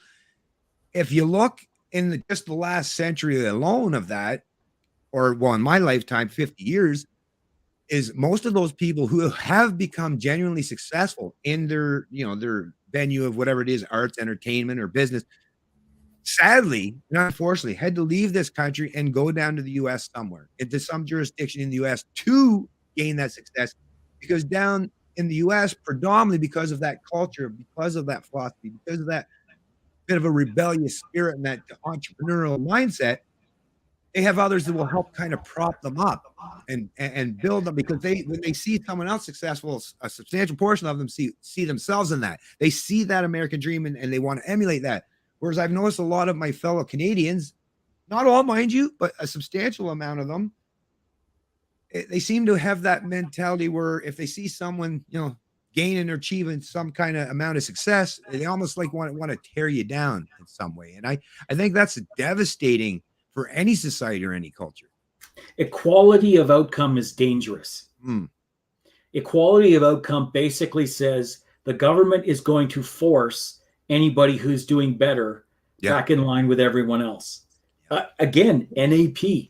If you look at it through the goggles of NAP, you really wonder, does this make sense for all of us? And if you aren't given the knowledge, if you don't believe in giving everyone, what really is more important is equality of opportunity. Not everyone wants to be a quarterback. No. Right? So you shouldn't penalize the people that want to, they make fun of Tom Brady and all the rest of that stuff, but I hear the guy works like 80-hour weeks. I'm pretty sure he's a millionaire, if not a billionaire. I don't think he has to work at all. No. So, you're right. I mean, people, living and making a living is just part of it. And imposing a living on people is super dangerous. And unfortunately, like you said, the programming in our schools has lied to people about what actually works. And the biggest lie that I get frustrated with is people that talk about Nazis and don't realize the Nazis were left wing. Yeah, exactly. Socialist, Nazi, National Socialist, they were all, the state owns everything. The state, works and all the rest of that stuff. They seem to think it was right wing. There's only really one kind of right wing fascist. Well, there's Mussolini, but Franco, but the most of them, are monarchists. Yeah. How many monarchists running around Canada do we have these days? Exactly. Well, that's the thing, and I get how you can do that left-right thing, but I usually try to reject that entirely because it's almost trying to play like humans their own minds against each other, because certain people have, we both have a right and a left hemisphere, and obviously whether you're male or female, and there's all kinds of cross-pollination there. It's not just man, but it's like you're playing, like I say, the creative aspect of your mind. Or the one thing I will say about the people that typically identify on the left these days, and I wish some of them would come around to our side, to be honest with you, because these are some of the most amazing storytellers and producers of some of the greatest cultural things that actually helped us to learn some of these things. Like, they typically would have been the ones that would have, written the dialogues or directed things such as, The Patriot or Braveheart and stuff. But for some reason, like I say, the left, who are the greatest storytellers of them all these days, and I see that the people who are identified on the right nowadays are just finding they're going to have to use different areas of their mind to try to make up for that. But that's the thing. People are naturally predisposed in some ways, but you can make up through that, not just through your environment, but by working hard and trying to do it. But they're really good. And that's, I think, why a lot of the people who fall for the narrative of the left these days do so, is because, like I say, they can really set up the story in a way, and they're good at appealing to your emotions, right? And the whole thing. Bingo. Right? Bingo. Here's my philosophy on this. The left can't meme because the left has forgotten how to think. Yeah. They live in a constant state of emotional button pushing. Yeah. Outrage and, insult, and, it's all about me and my feelings. And I had an argument with a guy online, and I said, because, Immanuel Kant, in his Critique of Pure Reason, talks about, all that's important is sensory input from the world, the universe, from outside into our brains. And I said, well, surely you can't blame left-wing ideology on Kant. And he says, yes, you bloody well can, because Kant is basically giving them permission to run with their feelings. Their feelings are more important than everything. You aren't allowed to insult me or say something I might get frustrated at or call me out for my poor math skills. My feelings are most. And I think that's what's causing the bifurcation in society is you got a bunch of people running around falling over their left-hand side like I do. Yeah. And a bunch of other people going, what the fuck are they talking about? Like, what has this got to do with reality? Like, you want some, ecological, societal governments on your companies? I thought we were supposed to make money. That's the point. And the beautiful thing, well, that's the thing, actually, since you brought up the word money, that's another thing that I think is so important that so many people get wrong is money. People like to say it's the root of all evil. But if you actually understand what money in its proper inception is, it's a measure. Well, it does three main things. It's a measure of value. It's a means to do exchange value, and it's a means to retain value. So the core thing that people need to take away when you're talking about money, it's a representation on value. And most of the time that's a value on your labor or what you produce or provide. Exactly. So if anyone has the ability, and that's the thing, like for the left, people are typically the ones that's standing up for the working class, or at least historically that was their motif, is, well, then if you have such thing as central banks and governments that, like, if you take into consideration the $400+ billion, and how much that's been printed or arbitrarily brought into the economy, think about what that's doing. And we're seeing that today in the rates of inflation and stuff. And it's greatly depreciating and devaluing your value, your labor, what you did, what you worked. When you went to work that day for your boss, let's say you agreed to do, 8 hours of work at $20 an hour, right? And you got your $160. Although, let's say you waited a week or two before you spent that money. Well, when you went to spend that might only have been worth $125. So somebody it's like a stealth tax, as most people like Milton Friedman had talked about and stuff too, is they're literally taking money from you. And it wouldn't matter if you stuffed it under your mattress, and that's why we end up, and people like to blame capitalism for this massive consumption culture. But I would suggest the main contributing factor in why we consume so voraciously is because if you don't, like I say, you might as well just put a lighter to your money and just let it go up in flames. Because if our grandparents used to be able to stick their money underneath their mattress and it would actually grow in value, right? By getting interest, a rate of return that was higher than inflation. So you actually seen an increase in your purchasing power. Whereas today, now that there's no such thing as a gold system, now that there's no gold, now that there's no way to even bind or restrict, these fiat currencies, government basically now could just print it. And I've talked to, I don't know if you're familiar, he's one of the main proponents. I had a conversation, a pretty long one, with Warren Mosler. He's one of the main advocates and proponents of the MMT. Are you familiar with MMT? Modern monetary theory? Yeah. It's basically, if you just took Keynesianism and ramped it up on steroids and basically it was limitless, that's what they're advocating for. And it's quite disturbing because, like I say, these are people who, when you talk to them, they seem to be the ones that are trying to staunchly defend the working class. But the kind of monetary system that's already in place and that they're advocating entrenching even more is the most detrimental to the working class, the people at the bottom end of the economic spectrum. So let's go back to my sovereign actor problem with libertarianism.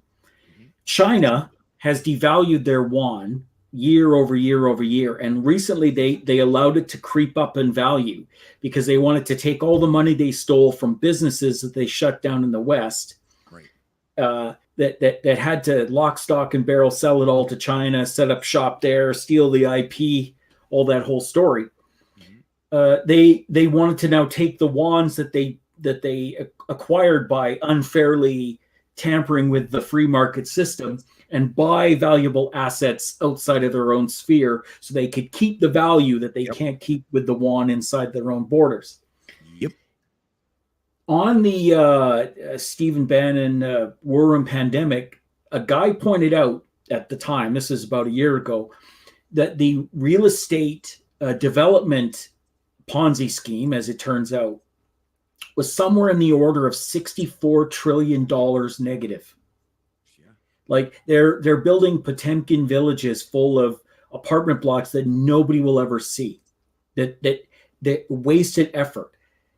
that is a prime example of why communism and socialism always fails. It doesn't matter how well you work. They literally stole the work from the Western world, and no businessman can compete against slave labor wages. You couldn't, I couldn't. Doesn't matter how smart you are or how driven you are. It's bullshit. It's a rigged game. So even though they were able to take all the jobs that they could from Western manufacturing, at the same time, they were printing money, giving it to developers, swirling it around with a little bit of Western investor capital, and losing it all. And I was talking with Clint, and I was saying, look, this is why war is going to happen. A war is on the horizon, and we're not ready for it, because they're going to run out of money, and they're going to need something to stop them from being obligated to pay for what they borrowed and what they stole. And either it's going to be a whole bunch of investors like the Evergrande fiasco, where everyone's saying, hey, where's my billions of dollars? Yeah. Newsflash, it's all gone, because they printed wands out the yin yang, and they're all worth zero. And they've got villages that will never be used, that'll just basically rust and crumble for all the money you gave them. And so, again, back to libertarian principles, we have to make sure, wars are expensive, but that's why you have to be prepared for them beforehand. They're even more expensive when you aren't ready for them. So this is why, you have to have people, so I was an Army officer. I did 2 tours. I pay attention to stuff on a tactical level, strategic level. I'm looking at Ukraine going, man, this is a big no-no. And I'm also thinking, man, well, what can you make money off of in this situation? Simple: oil and gas. Yeah. They were beaten down for years. I bought a lot of Canadian oil and gas stocks in my RRSP because they're going to be printing money hand over fist. Why? You combine Justin Trudeau's rampant war against oil and gas with war, and war leads to blockades. It leads to shortages. It leads to turmoil. It leads to countries buying whole fleets of tanks to drive them over somewhere and get them all blown up, to then buy another fleet of tanks and send them over too. It's dangerous times that we're living in, and we have gotten lulled into a sense of false security by people who've been lying to us about how they're going to make our lives better, namely politicians. And we are not ready for what's coming next. China wants Taiwan. They're going to go after it sooner or later. When Trump lost, I still believe he won and they faked it, but that's just me. I think, when 200,000 ballots show up at 3 a.m, and they're mostly for Biden, that basically tells me the fix was in. But anyways, when Biden won, I thought, oh, well, if Biden is in the CCP's pocket, they won't attack. And then I thought to myself, well, actually, if Biden's in the CCP's pocket, maybe they definitely will attack, because they know that they can stop the backlash. Unfortunately for Xi Jinping and the rest of the CCP, Biden is basically a dementia patient with ice cream, and he's led around by the collar, and he does what the deep state tells him. The biggest strategic blunder I've seen in the past year was Biden on that town hall removing the strategic ambiguity that the U.S. policy had towards Taiwan and China, right? So they want the U.S. wants to trade with China. They also want to be friendly to a democracy, Taiwan, not to anger the Chinese. We won't say whether or not we will defend Taiwan. He up and said, he bragged about it. Yes, if China attacks, we will defend them. Whoa. I don't know if you guys understand this, but what he just did was he took the U.S. forces from possibly being neutral to the CCP invasion and moved them up to target number 1 on the way through to Taiwan. Mm-hmm. Every sailor is now a Chinese target. Exocet missiles, surface to air missiles, like this is a big deal. Like whether it was a senior moment or if he was supposed to go out there and project strength, he took away all the US's ambiguity, their ability to sort of remain neutral in a conflict. They basically said they're going to go in. And did anyone ever vote for that? Did anyone ever say, yes, we're going to go and defend yet another? I feel for the Americans. They can't have healthcare, but they can afford a $750 billion war machine. Yeah. And, we in Canada are lucky. We didn't have that obligation of a million men under arms, always on alert for everyone else's safety. And, AP, had people had more information, maybe we wouldn't have had sort of these fiascos coming up. The Ukraine thing, the Russians have been warning for years. You cannot put the Ukraine in NATO. Now, I'm going to be running for the leadership of the CPC. Mm-hmm. Don't feel bad for us. I will feel bad for you. I will feel bad for all Americans except at the Denny's on the Las Vegas Strip at 11 o'clock on a Sunday, where nobody wants to give up their table. Nobody wants to move. Okay. So I'm going to be running for the CPC leadership, and my policy number one as a libertarian is a referendum on removing Canada from NATO. And the reason is I've realized that, you want to talk about programs that were successful by the government. I am not necessarily against a government doing a program. I just want it to do it smart. It's not just jobs for work, which devalues the work that you do on the corporate side. But what the most successful government project in history is the Marshall Plan, where they loaned about $13 billion to Europe to bring them back, put them back on their feet. You've got a democracy center with some socialist leanings. The EU has 300 odd million people in it. They're a huge trading bloc. You've got Germany as the industrial engine in the middle. Mm-hmm. They can stand on their own. Mm-hmm. Why does Canada have to guarantee the sovereignty of Moldova or Liechtenstein or Latvia, whether they're a partner for peace or not? And what scares me is the US, the EU, and the OSCE, the Organization for Security in Europe, are kind of like a three-headed hydra.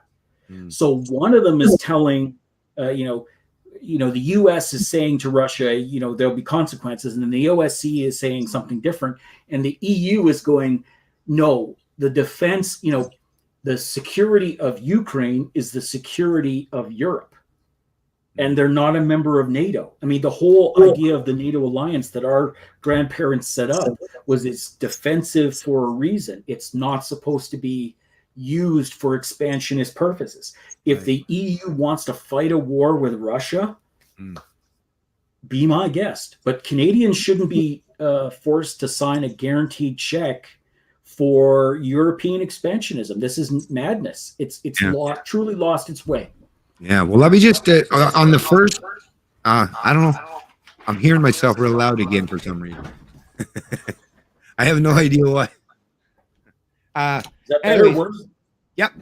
So in terms of going back to what your first thing was talking about the China thing. To be honest with you, I personally, that's just I've listened to people come at it from multiple angles. So I'm just once again just my own thoughts on it. I don't think I'll put it this way. If it ever gets to the point where China is, if there's any such thing as an actual invasion, it's because libertarians or freedom fighting people have somehow won and the collectivists have been defeated. Because to be honest with you, what I've recognized, over the course of even after World War II, during the Cold War, what I've recognized, and I remember even years ago, because I love watching things about heavy equipment and machines and stuff. And I remember watching documentaries years ago. There was one in particular where after World War II, it was the U.S. took one, and I believe Russia took the other one. But Germany had, at that time, the most advanced, was it 100-ton press? Forging press for forging aluminum. Like, we're talking for its time was extremely advanced, no one else on the planet had that kind of technology at their disposal. And actually, the reason why Germany even had it was because under the prior treaties and stuff, they were prevented from using certain different manufacturing processes and tooling and stuff. So they had to reinvent themselves. But anyway, so the U.S. took one of these big giant presses, and of course they reverse engineered, and then now we've got all kinds of ones even bigger now. But they use that. We know they've brought the scientists over. Some of those, I mean, hell, a lot of our, like the U.S. rocketry, like the rocket division, and a lot of the stuff, all this NASA was based on a lot of the stuff that was developed in Germany, right? Under the German regime. Operation Paperclip. I've been to Huntsville, Alabama. Yep. Right. So we know that we've brought all this thing. And the thing that and I've had a couple people, really intelligent, usually libertarians, that have helped me to get to this mindset that point out, well, think about it. So if we've brought in and adopted all these other things from these authoritarian collectivist regimes, why would you be so naive as to think that we haven't also, or the people that were in charge at the time and the people who have been in charge subsequently haven't adopted the same kind of tactics? Because it was quite successful. Now, it did take the entire world basically to try to defeat them, but it was quite successful. And what they realize is it's really expensive, just like with the whole war in Afghanistan with a guy with a $10,000 rocket launcher against a $15 million plane. Well, it's a lot easier and cheaper for China or Russia to, do this affecting our country rather than an invasion from without, but affecting it from within. So like I say, filling up our institutions, like whether it's the healthcare, the education, like we see this too. And I mean, people from academia have come out and said so. In Canada, Jordan Peterson, Haskell. I mean, I won't name drop everybody, but there's been a multitude of them that come out and said that this stuff is authoritarian collectivism is basically being taught, usually in the social fields, but it's even starting to creep into the, the STEMs fields and stuff, but it's being propagated through the education system. And that to me is how these foreign actors who want to, like I say, expensive to invade, especially with the US. And I mean, the Japanese emperor was one of the first ones to recognize that, yeah, invading the US probably not a good idea, considering you got, basically as many guns as blades of grass down there. Probably not going to work out well for everybody. But yeah, if you can take them over from within, and as much as I hate to say this, it's not like the Americans aren't even familiar with regime change or functioning from within. So I think this is how things happened in the 21st century with, once we, had the nuclear capabilities, like I say, a full-on actual physical invasion or war seems less and less a possibility. And this kind of using, like I say, propaganda, information, that kind of warfare and getting taking over the countries from within seems to be the most dominant strategy that I see today. One of my viewpoints on, and it's a fair point, but I see there will be no nuclear war. And ironically, it's just the simple sheer scale of nuclear damage that it was only ever done once. Yeah. But human beings the world over have realized that it is just beyond humanity to use these weapons.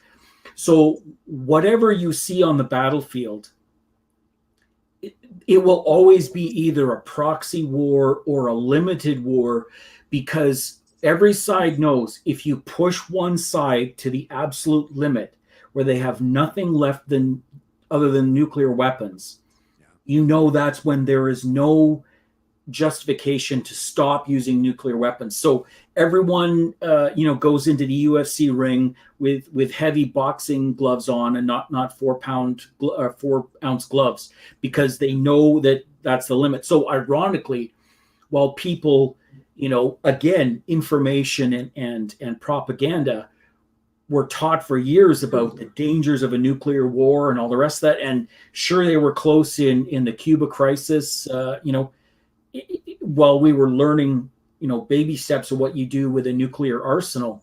The reality is that since China and Russia and the USA and Britain and France are all nuclear powers, no one will ever get in a war that goes past losing a battlefield, losing a country, because it's just unthinkable to do that where somebody would be ground down so much that they have nothing left to lose.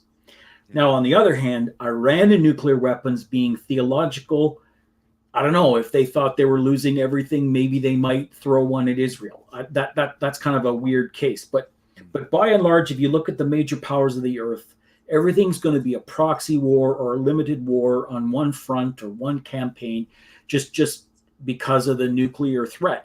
But in some ways, what that means is that we have developed a technology that actually insulates us from a superior danger. Yeah. By having all the major powers have the same, extremely deadly means none of them are going to play nasty. Yeah. And to your other point, the $20 IED destroying the $15 million armored vehicle. Yeah. Right. That's why you see the transition from, like traditional warfare, like the World War II scenario, into hybrid war, where you have insurgents, where you have Russian soldiers that have taken off their patches and they're now militants in Donetsk and the other, and Luhansk. Yeah. Sorry, I'm not big on pronouncing stuff, but so go ahead. No, I said you nailed it. That was good. Okay. Yeah. So so ironically, you see a shift away because it's just, like you said, it's actually cost effective to do things on a limited basis with everyone sort of restricted from the larger, like massive invasion type mentality. But that doesn't mean to say if China's CCP, right? Because, sorry, I dropped my pencil. I'll use Saddam as an example. Saddam Hussein, fought against the Iranians. He was on the side of the CIA. He was on the side of the Americans. Loses Gulf War I to the Americans, has to give up Qatar, whatever it's called, and then now the Americans are in league with groups inside of Iraq for his power. So he turns to war as the galvanizing justification for keeping his empire together. And of course, then the second invasion happens and he's collapsed. The CCP, which is a political party of 1 million people controlling a population of 1.4 billion, it's not beyond the scope of the possible that they would use a Taiwan war or an India. By the way, I don't know if people know this.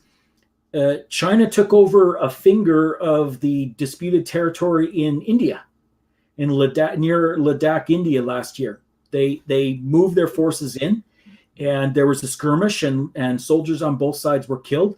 They have a DMZ system where the soldiers inside the certain range are not allowed weapons, like rifles and sniper rifles and so on. But they both had mallets and clubs, and they literally beat each other to death on the border between India and China. How many Canadian news organizations told you about this? Narendra Modi, he downplayed it because he didn't want war. So sooner or later, the nationalist feelings for people inside China that believe Taiwan should be theirs, the nationalist feelings of Indians that feel that China's taken too much or has grown too strong.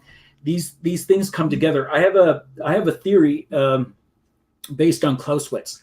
So in On War, he talks about escalation. So he was born and raised and lived his whole life in the European sort of Napoleonic era, and he talked about how you have two possible warring nations. They're at peace, and suddenly they decide to go to war. And he says, invariably what happens is one side, declares war and attacks. And they only go so far and they only take so much. And then their attack is blunted. And in the process, the other side counterattacks and goes the other way. But this time they're a little more savage, a little less civil, and they're out for blood. And the problem with warfare isn't just that it's bad. It's that it becomes a vicious cycle of two sides going over the top of each other. It's like that Tom and Jerry cartoon where they got the gun and the knife, and suddenly it's the nuclear weapons. Yeah. And he said that's what actually causes nations to break down, is simply they start a cycle that no one can get out of. Yeah. Well, imagine if you've got like the real problems that China's got. So $64 trillion in debt that's just disappeared. I don't know if you know this, but 90% of Chinese groundwater is toxic. Yeah, scary. They're threatening to cut off some of the major rivers that flow through China and into Thailand and Vietnam and Laos and Cambodia, and take more of the fresh water that's supposed to go down to these other countries. So you've got resource disputes, you've got financial problems, and then you've got growing nationalism. What does that sound like about 1932 in Germany? Yeah. Oh, yeah. So, that's the thing. When you talk about this stuff, it just takes me back to the founding fathers of the U.S. and when you read or listen to, I didn't necessarily read them, list of people who have read them and then their interpretations and stuff, but the whole thing with on not getting involved in entangling alliances and just dealing with trade is that's the beautiful thing about if you deal with companies, because when there's always going to be threats, but yes, if you stick with just having economic alliances it incentivizes everybody that's involved to not just think about themselves, but once again look at the benefit of trade and how much that's done for not just Western societies but for the rest of the world.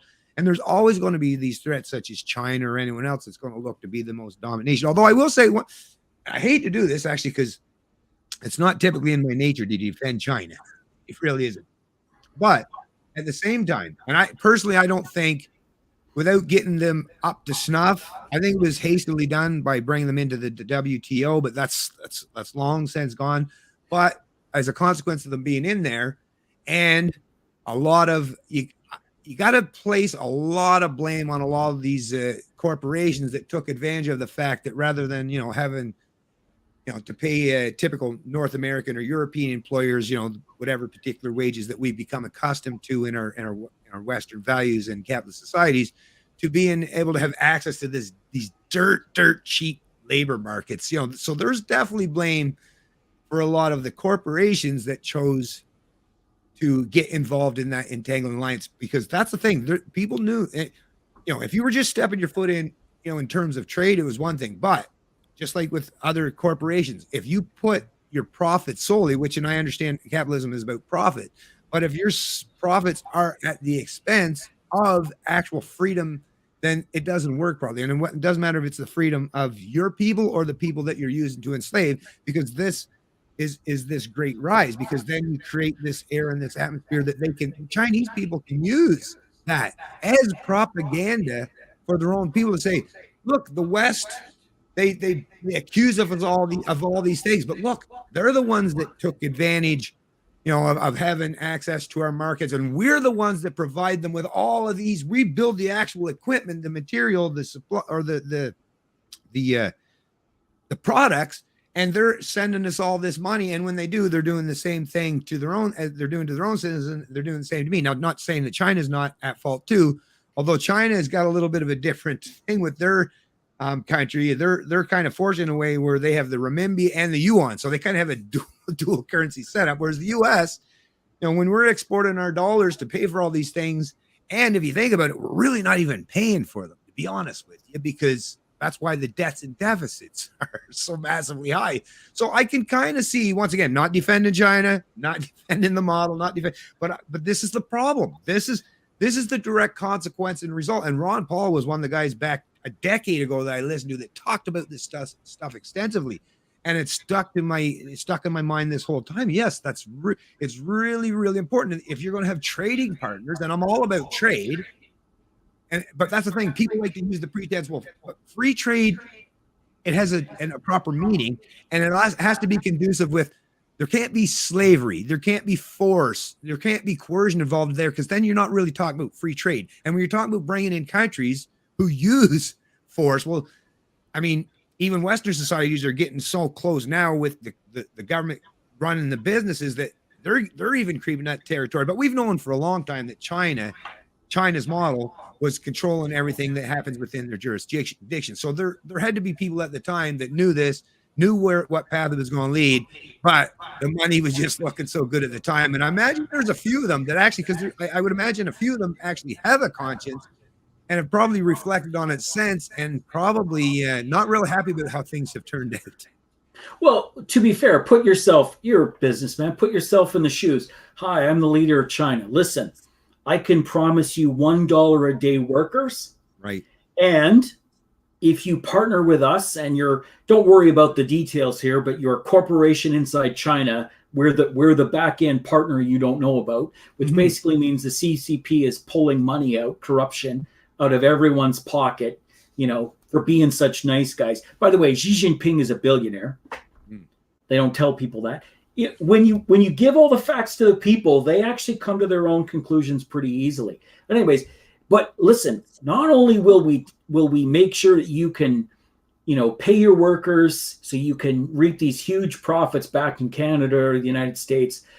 Don't worry. We'll also give you access to a market of 1.4 billion people. Yeah. Which didn't exactly turn out as planned. No, it didn't, because none of those people had the standard of living, or very few, in comparison to the richer North America and Western Europe. And in the process, you don't really like the idea that you have a production run on this Chinese semiconductor factory number 7, and then once they finish off your 10,000 units, they print a bunch of cheap half-price knockoffs, the same stuff, and ship them out another door, and they take all the profit on that. So, we were sold a bill of goods, and to be fair to every businessman, they all got taken, because that's just how a top-down command government works. Yeah. So, I wanted to say this. Paul Slavinsky said, food, energy, and Lebensraum, the real economy. And I would say, Paul, food, energy, and free living is the libertarian economy. To each his own. I don't want to interfere with you. Get the hell off my lawn. Right on. So yeah, we got a couple other people here. Libertarian. I might as well just check a couple of Libertarian here, BC member on Ontario, or no? What does EC mean, Dean O'Reilly? Oh, actually, EC member. Yeah. Not showing that one, huh? I see Anarcha Rika is in the chat. Hey, Anarcha, don't feel bad. I think she's American. I think when I said I felt bad for the Americans, I said, yeah, don't. Yes. Yes, she is. Yeah, we've been friends for a long time, Rika. I agree with you 100%, Dean. If you go to my Demon Dave Twitter account, we have to take care of our own problems. And so I have 10 policy positions I put out. So like I said, I will unabashedly say I'm a libertarian, which means I'm worse than a conservative and I'm worse than a liberal, okay? I want the best and the worst of both sides that every side hates. I want to put them all together, and I want to make sure that people are doing what they need to do for themselves. So my idea is to get us out of NATO so we're not writing blank checks for the Europeans. That's policy number 1. If people, like, the reality is we've gone down to less than 1% of GDP on NATO spending. And we promised them 2%. So if everyone in Canada is okay with 1%, maybe that means we don't need to be part of NATO anyways. And I'll say this as well. People who say, well, we should fight with our allies. Okay, just remember, then when NATO members were in Afghanistan, the Italians, the French, the Germans all had caveats that basically stopped them from fighting the war. They didn't go anywhere dangerous. So that meant that your soldiers and the American soldiers did most of the dirty work, did most of the dying, did most of the fighting. So now you're going to tell me, and all Canadians, we have to go and stand by the Germans when they stand up for the Ukrainians, while they stop the Russians who are selling natural gas in Nord Stream 2. Yeah. Because what now? It makes no sense. It's an organization that's legacy has long since passed from relevance. And at the same time, if we want to be there for Taiwan, why are we holding ourselves up in NATO? Now, NATO membership doesn't necessarily mean that we completely leave. I'll give you an example of a country that isn't part of NATO, but also uses their standards, Japan. So Japan has a defense force, which General or Field Marshal MacArthur sat down and wrote their constitution for them based on his hearts and dreams after he took over the country, and Emperor Hirohito rubber stamped that they would never be an offensive power again. But Japan and Japanese forces use NATO STANAGs, which means Standard NATO Agreement. So 5.56 millimeter is a standard NATO agreement for the size of ammunition and the gun that uses it, that kind of stuff. Right. So I want to give people the opportunity to say up or down, yay or nay, we're in or out as a defensive partner. But we can still use NATO STANAGs. We could still put people on committees. I was on a NATO committee looking at unmanned ground vehicles software. We could do all that stuff. I actually helped write up a NATO STANAG, which is kind of a big deal. So I want to do that stuff, but I want to focus on stuff for us. Yeah. Here's the reality, and this will get right against the crony capitalism that we kind of talked about earlier. So I don't really care about global corporations. You could make the argument that one of the reasons why the liberals are so into unrestricted migration, immigration, you want to call them illegal or non-documented or whatever, it doesn't matter to me. I would suggest that I think the biggest motivation there is that it allows them to bring in consumers for all those global corporations to sell products to. But here's the kicker. If you are for unrestricted immigration, you cannot be for climate change. Yeah, exactly. Why do I say that?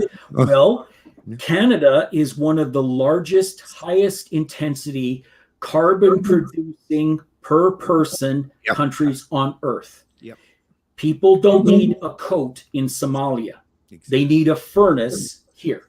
Yeah. So you cannot have it both ways. You cannot say we have to cut our CO2 emissions, which, by the way, CO2 is not a greenhouse gas. It saves energies for fractions of a nanosecond and then releases it. But that's another story.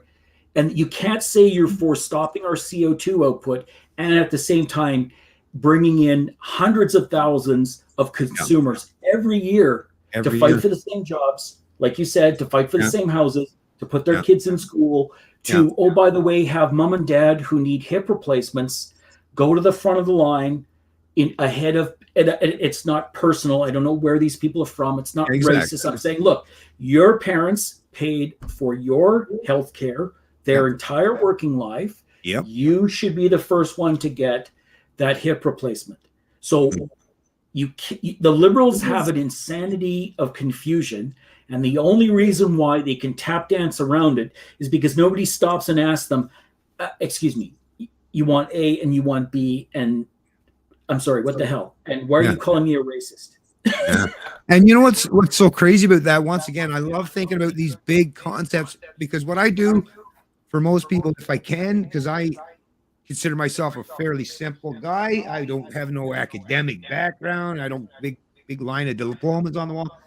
So I think just like I say, break it down into the microcosm of your household. Imagine your household is the country of Canada, right? Now, you could entice people to come to your country by offering them a whole bunch of goodies and freebies and propping them up. But once again, what are you actually going to get at the end of the day? You know, I'm not saying these people are bad either, but I'm just saying you're incentivizing certain type of people to take advantage of that system.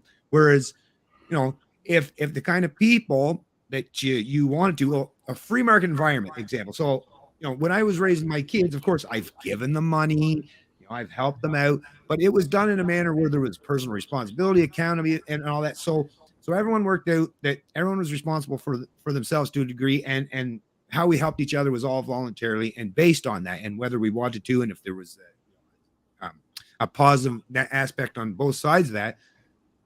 So just like with the market, if there was nothing to incentivize, you know, that kind of bad behavior or those bad actors to come to this country and take advantage of this, then you would have, like, this is the thing with the whole immigration thing too, is I have no problem with actual immigration. But once again, the only way that stuff works is in a free market environment, because you're properly incentivizing the right kind of people. Whereas, like you say now, it's a detriment for my sons. I have a 30-year-old and I have a 27-year-old. Or no, 26, will be 27 this year. Anyway. He's going, thanks, Dad, offline. Yeah, sorry. Yeah. But like you say, now, not just in terms of, well, I mean, I look at them, they're both quite entrepreneurial themselves. So maybe not for jobs, but even in terms of, starting businesses and stuff, there's still, limited resources and finite areas and places. And, there's just so many things to take into account. But once again, like you say, if you can take someone, and once again, just like you, and this is something that's pretty bad, we have to emphasize this, because really what we're talking about is values in terms of monies and economic prosperity and treating people fairly and stuff. I mean fairly, not in terms of equity, but in actually not, using harm against them or imposing things. So like I say, with my sons coming out and they're straddled with, like I say, student loan debts and all these other things that they had to get because that was the new structure that was brought about, which when I was growing up, going to school for a lot of the things today it just didn't happen. There was a few things like doctors or lawyers that you actually went, or, if you wanted to be like, say, like really high up into like engineering and stuff, there might be something you need post-secondary education, but a lot of these things didn't need really high education. But if you straddle the people that are existing in inner country now with all these, like I say, not just debt burdens, but like I say, and then putting them up against competing with people that are, like I say, there's some people who are coming here to get 4 years of subsidized housing. They're given loans and all. That to me is, that's not the proper way to do things. Whereas if it was a market environment, not just the people like our sons or our daughters, but like I say, the people who even come to this country, you would end up with a society that's much more conducive with accepting and promoting freedom. That's the thing. See, that's the thing about the market. There doesn't have to be any central planner. Like I say, if you incentivize the kind of personal responsibility and things that lead to freedom and liberty, well, ultimately that's what you'll get. Whereas what we're seeing today, collectivism, forced subjugation, and this constant of trying to prop up and sustain the system, you're just, once again, it's just degenerating to the point where we're almost at this thing where we're just striving for this to be this lowest common denominator, and that's a detriment to the psyche of not just Westerners but the whole Western experience and what we strive for. Can I make an observation? Yeah, for sure. Your availability of knowledge processing is no different in the outcome than me as an electrical engineer that worked as a defense scientist for 20 years. I was an engineer at General Dynamics, all this sort of stuff. You say, well, I don't have an advanced degree. Well, degrees don't do anything. I get what you're saying. But go ahead, finish your thought. Okay. I've had colleagues who went to MIT for a course and they said, yeah, it's just a bunch of brick buildings. Universities, the brand names, the degrees, they don't do anything. I can tell you about PhDs who are absolutely useless. Okay? Yeah, I can imagine. What it is, an education, whatever it is a starting point for the rest of your life. Right. Yeah. If you can think critically, you can jump over just as many stones. But let me just demonstrate how differently I process knowledge. What I'm going to do is take your argument that is all well-founded in objective examples and turn it around into an NAP statement. Yeah. It is a fact that immigrants, or let's just call them people, brought in by the government into your market system is an aggressive act against the existing people in the system. It is. So that's a reductionist explanation of what you're saying. You cannot argue that a government that brings in somebody who shoots somebody at a 7-Eleven, that aggression, that violence that happened isn't linked back to the government that allowed that person in. So where is the government culpability and liability saying anything that happens by these people here, we are responsible? I mean, if they can't say that, they shouldn't be opening the door for more people. And if I was the prime minister, I would shut the door, because every person that comes in is a lawsuit I have to pay for, which I then have to turn around to Luke and say, I'm sorry that your community college has reaping so much money from foreign students, but I need it to pay off the debt of this poor family that lost a mother who was working at 7-Eleven to feed her kids. Yeah. So that's the reality. So the aggression is now coming from the state. Yeah, it is altering the supply and demand dynamics unfairly to those who have sunk costs and have worked in this environment forever. It's literally like using the Chinese slave labor model in reverse. Yeah. We're going to bring in a bunch of cheap people and undercut you so you can't make a living. Well, how is that fair? I totally agree. But I'll tell you what, in my platform, which is on Twitter, so I hang out on Twitter. I'm not going to apologize. I don't feel that I need to be run off or go to Getter or something. I'm quite happy standing on my own against all comers. Good for you. But if you go there, one of my policies is the Canadian Space Elevator Program. So NASA and you're right about the Americans. In the early 50s and 60s, the U.S. government, it's so behemoth-sized that they don't even know all the things that are going on inside their government. At one point, they had 4 rocket programs. Just think about that. 4 independent organizations, departments, all building rockets. And, eventually they smartened up and whittled it down to just NASA. Right. But you know what? Nobody has built a space elevator. And a space elevator is basically, imagine a balloon holding up a metal steel wire rope. Right. And you are able to lift cargoes up to the edge of space and then drop them. You just basically let them go. So if it needed a rocket to fly in space, you don't need a rocket to get it up out of the atmosphere and into space. Okay, with me so far? Yep. The idea of Canada commandeering the idea of space elevators is then we become the country that can export the technology, the intellectual property. Right. We can also rent the space elevator to other small countries that can't afford rockets. Right on.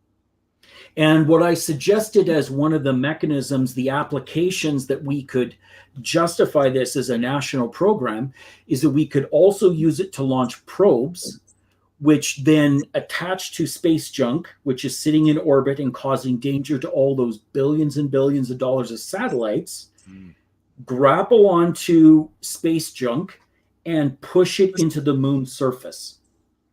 So take it out of the threat environment of hitting people's YouTube and MTV and their ESPN satellite broadcasts, and also put those valuable, at this point they'd just be materials, because obviously a lot of this stuff will be junk, but put that expensive gold tin foil or all that stuff that we spent on years, put it on the surface of the moon so somebody can come there and use it to build whatever they like.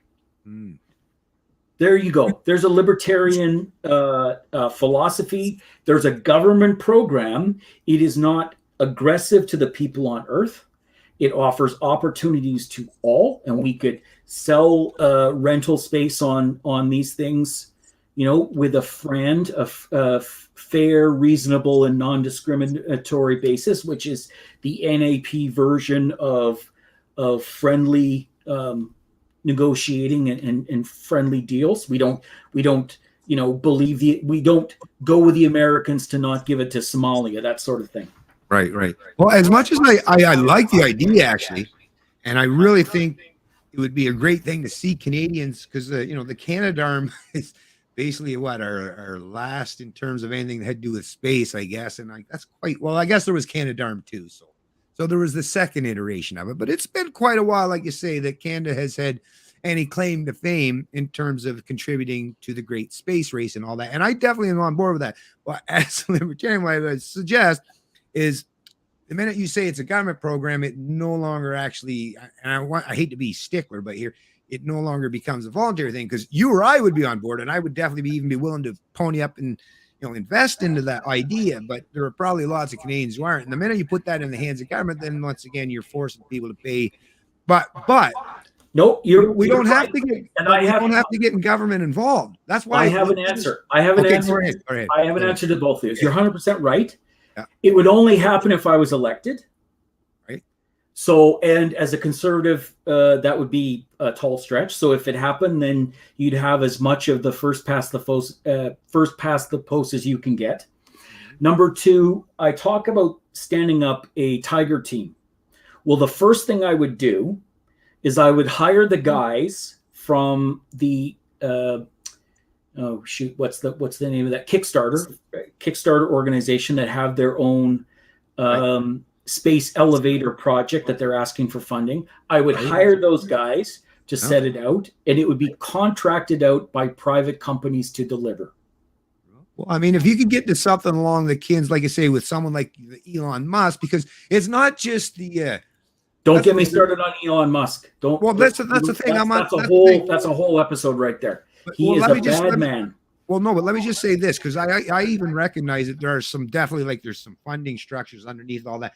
But to me, the biggest thing is we're so entrenched into the state and corporations being so embedded together that, arguing and I've even found myself, which is why I try not to get into it. Like, I wouldn't get into an argument over on Elon Musk with you. I just say, okay, you have your opinions on, and you're probably right in so many areas in terms of where there's some government interference in the economy, even there.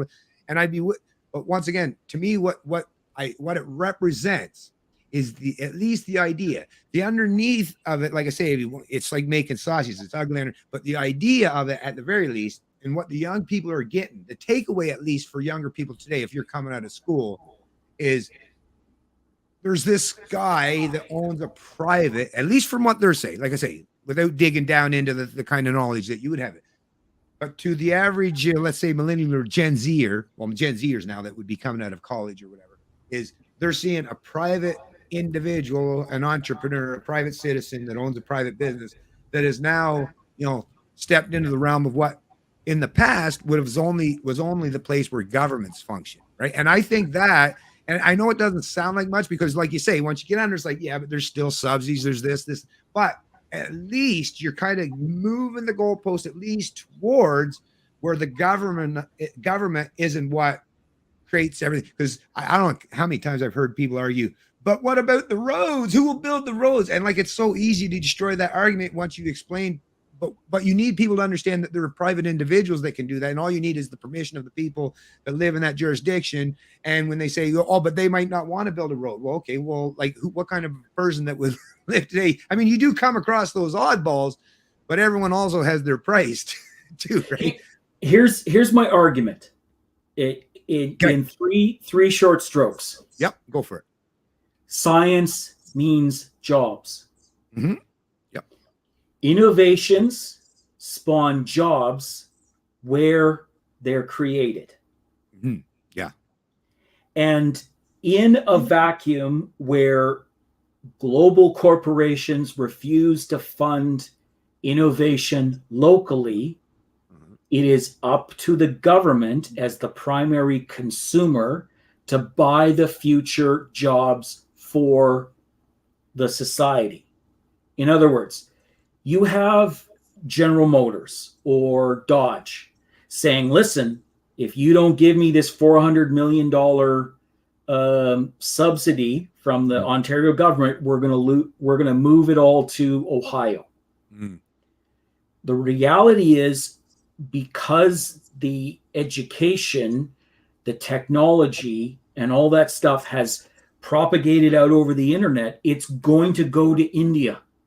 It's lost. It will slowly move around the edges. Okay? So the reality is, if government has been left out of future science innovations, discoveries, turning into innovations, you are only furthering the downrange deficit and lack of high-paying jobs for the individuals in the country. In other words, yeah, actually, you know what? Before you continue on with that, actually, if you want, because this, like you say, this sounds like it would be a really, really interesting topic to actually like really get down into, because I got a lot of thoughts. That sounds like you got a lot of thoughts. So maybe actually, if you want, just kind of pause on that. We'll kind of stick to what we're talking about now. And if you want, we can have another do another live stream at some point in time in the future if you want, and sure, talk specifically about, because that's actually, because you know what, and that's the thing, what you'll find with me is I genuinely, like, I don't feel like I have like such a stake in the race so much that, like, if you tell me something, even if it's on the fly in real time, like now, as long as my brain can figure it out quick enough, I might agree with you right then, because like I have, like I say, if you present information and it makes sense to me, I'm totally willing to, you know, think from a totally different perspective and angle. But like you say, I always, as you can see now, we're what, 2.5. I like to give like something like that, really important topics, enough of enough time to actually really hammer them in. I don't think we could do that right now unless we wanted to go another couple hours on a live stream. So maybe we'll hold off on that. But like I say, that does sound like it would be interesting conversation, because it is something that is really not just appealing to me, but like I say, a lot of young people today, they look up to Elon Musk and people like him, right? So maybe there's areas where, like I say, I've got some blinders on, some blind spots that maybe I need to be pointed out, and maybe some other people that could, you know, take advantage of the information you bring to the table too. So what do you think of that? Just maybe try that on another. if your listeners want to do this at another time, I will happily come back. But I will say this: I think that the larger problem there is, you know, you've hit on right on the head, is that people have stopped looking up. People have stopped looking out. People have stopped dreaming big. Sad, isn't it? When society loses its way. You talk about all the problems in the world and how we can help people. Wouldn't it be best if we just made the best of who we are and what we have as that shining beacon on the hill, so that people in Somalia can look up and drive up their own society instead of having to come here and live in something that they're happy with? I am fully committed to looking up and pushing forward so that there is enough for everyone, and then nobody will worry when the jobs trickle down to smaller economies, cheaper labor rates, because we're always going forward. And I think we have lost that in 20, 30 years. And I think politicians of all stripes have been lying to people about things. And like with COVID, I think if you give people the truth, they're going to see the way forward better than lying to them and telling them, wear a mask, you'll save grandma. Yeah, exactly. No, you're so right, especially when you're talking about some of the emerging or third world countries. I feel the same way. It's why not? That's the beauty of competition. And when you talk about the market, you know, in the world, I mean, currently have what, just around 200 or so countries. But yeah, I would love to see, rather than just a few dominant players in the Western world, I would love to see some of the, because you can imagine there's got to be a lot of areas of innovation that are left out there, undiscovered. Big, huge pockets, no doubt, of people with a lot of great ideas. But yeah, it's untapped because, like you say, we don't have market mechanism. There's so much capture from the corporate and the political class. And then once again, you end up with these dominant, and as a Canadian, I'm really glad that we are one of those dominant nations that have access to all these and had these great, the benefits of all these great ideas and entrepreneurial spirit. But once again, yes, there's other people around the world. And if you were to, even with conflict, right? You want to eliminate a lot of conflict around the world, get a lot of these poor countries, you know, a little wealthier, right? Because that's the other thing too. And with their own property, because that's the other thing, especially ones that are more communistic. Like I say, give them wealth and prosperity and property, and all of a sudden you'll see that they're naturally incentivized to no longer think in such collectivism. Maybe they become more capitalistic in their mindset, and once again strive for success. And there's one thing I've always recognized my whole life, whether I'm racing or building engines or talking about philosophy or politics or religion or job, is the competition of ideas or competition in general. Always, I've never seen competition take us downward. Every time it always takes, like I say, we're on an upwards trajectory, which is a beautiful thing. So, you know, we might not, like, if someone else I've used this example. So I love racing. Now, I've been beaten in races many times. I've won many times too.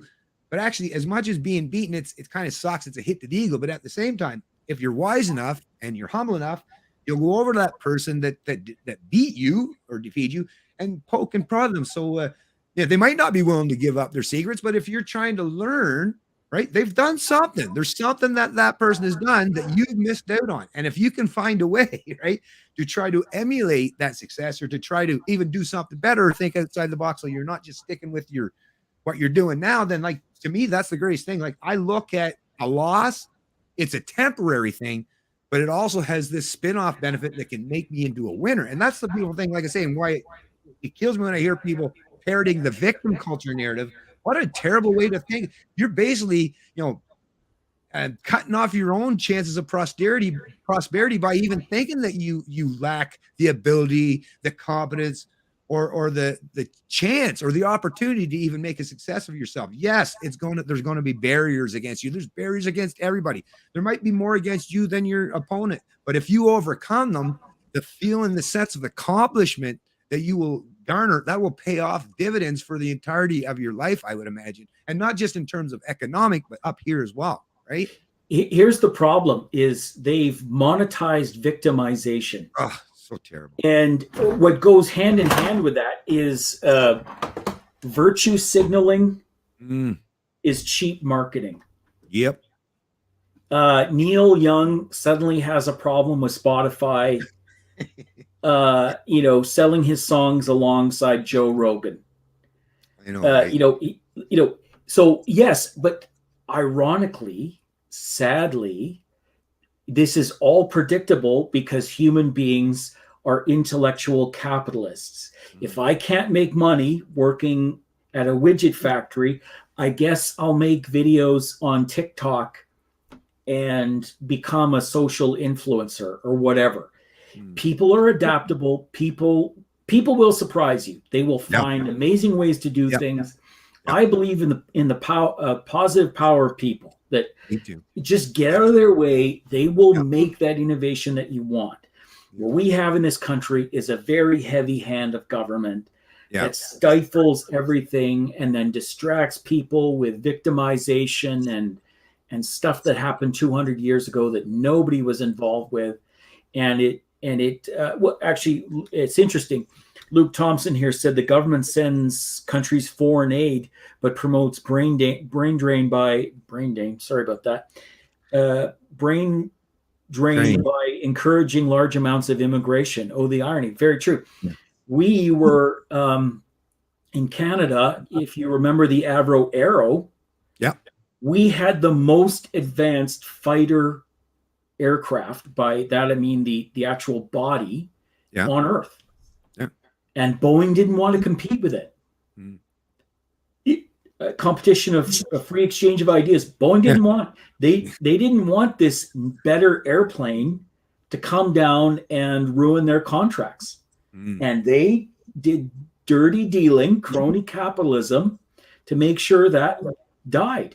And what did our government do beside the American behemoth telling them to get rid of it? So we suffered a brain drain, because all the engineers with the high-minded values and success were robbed of their future with a brand new idea that they had every right to be justified in the superiority of what they had done. People in religion say pride is a sin. I don't agree. Pride is a recognition from human beings of accomplishment. And we all get jealous of in my humble opinion, we all get jealous of everyone else's reason for pride, but there's nothing evil about that.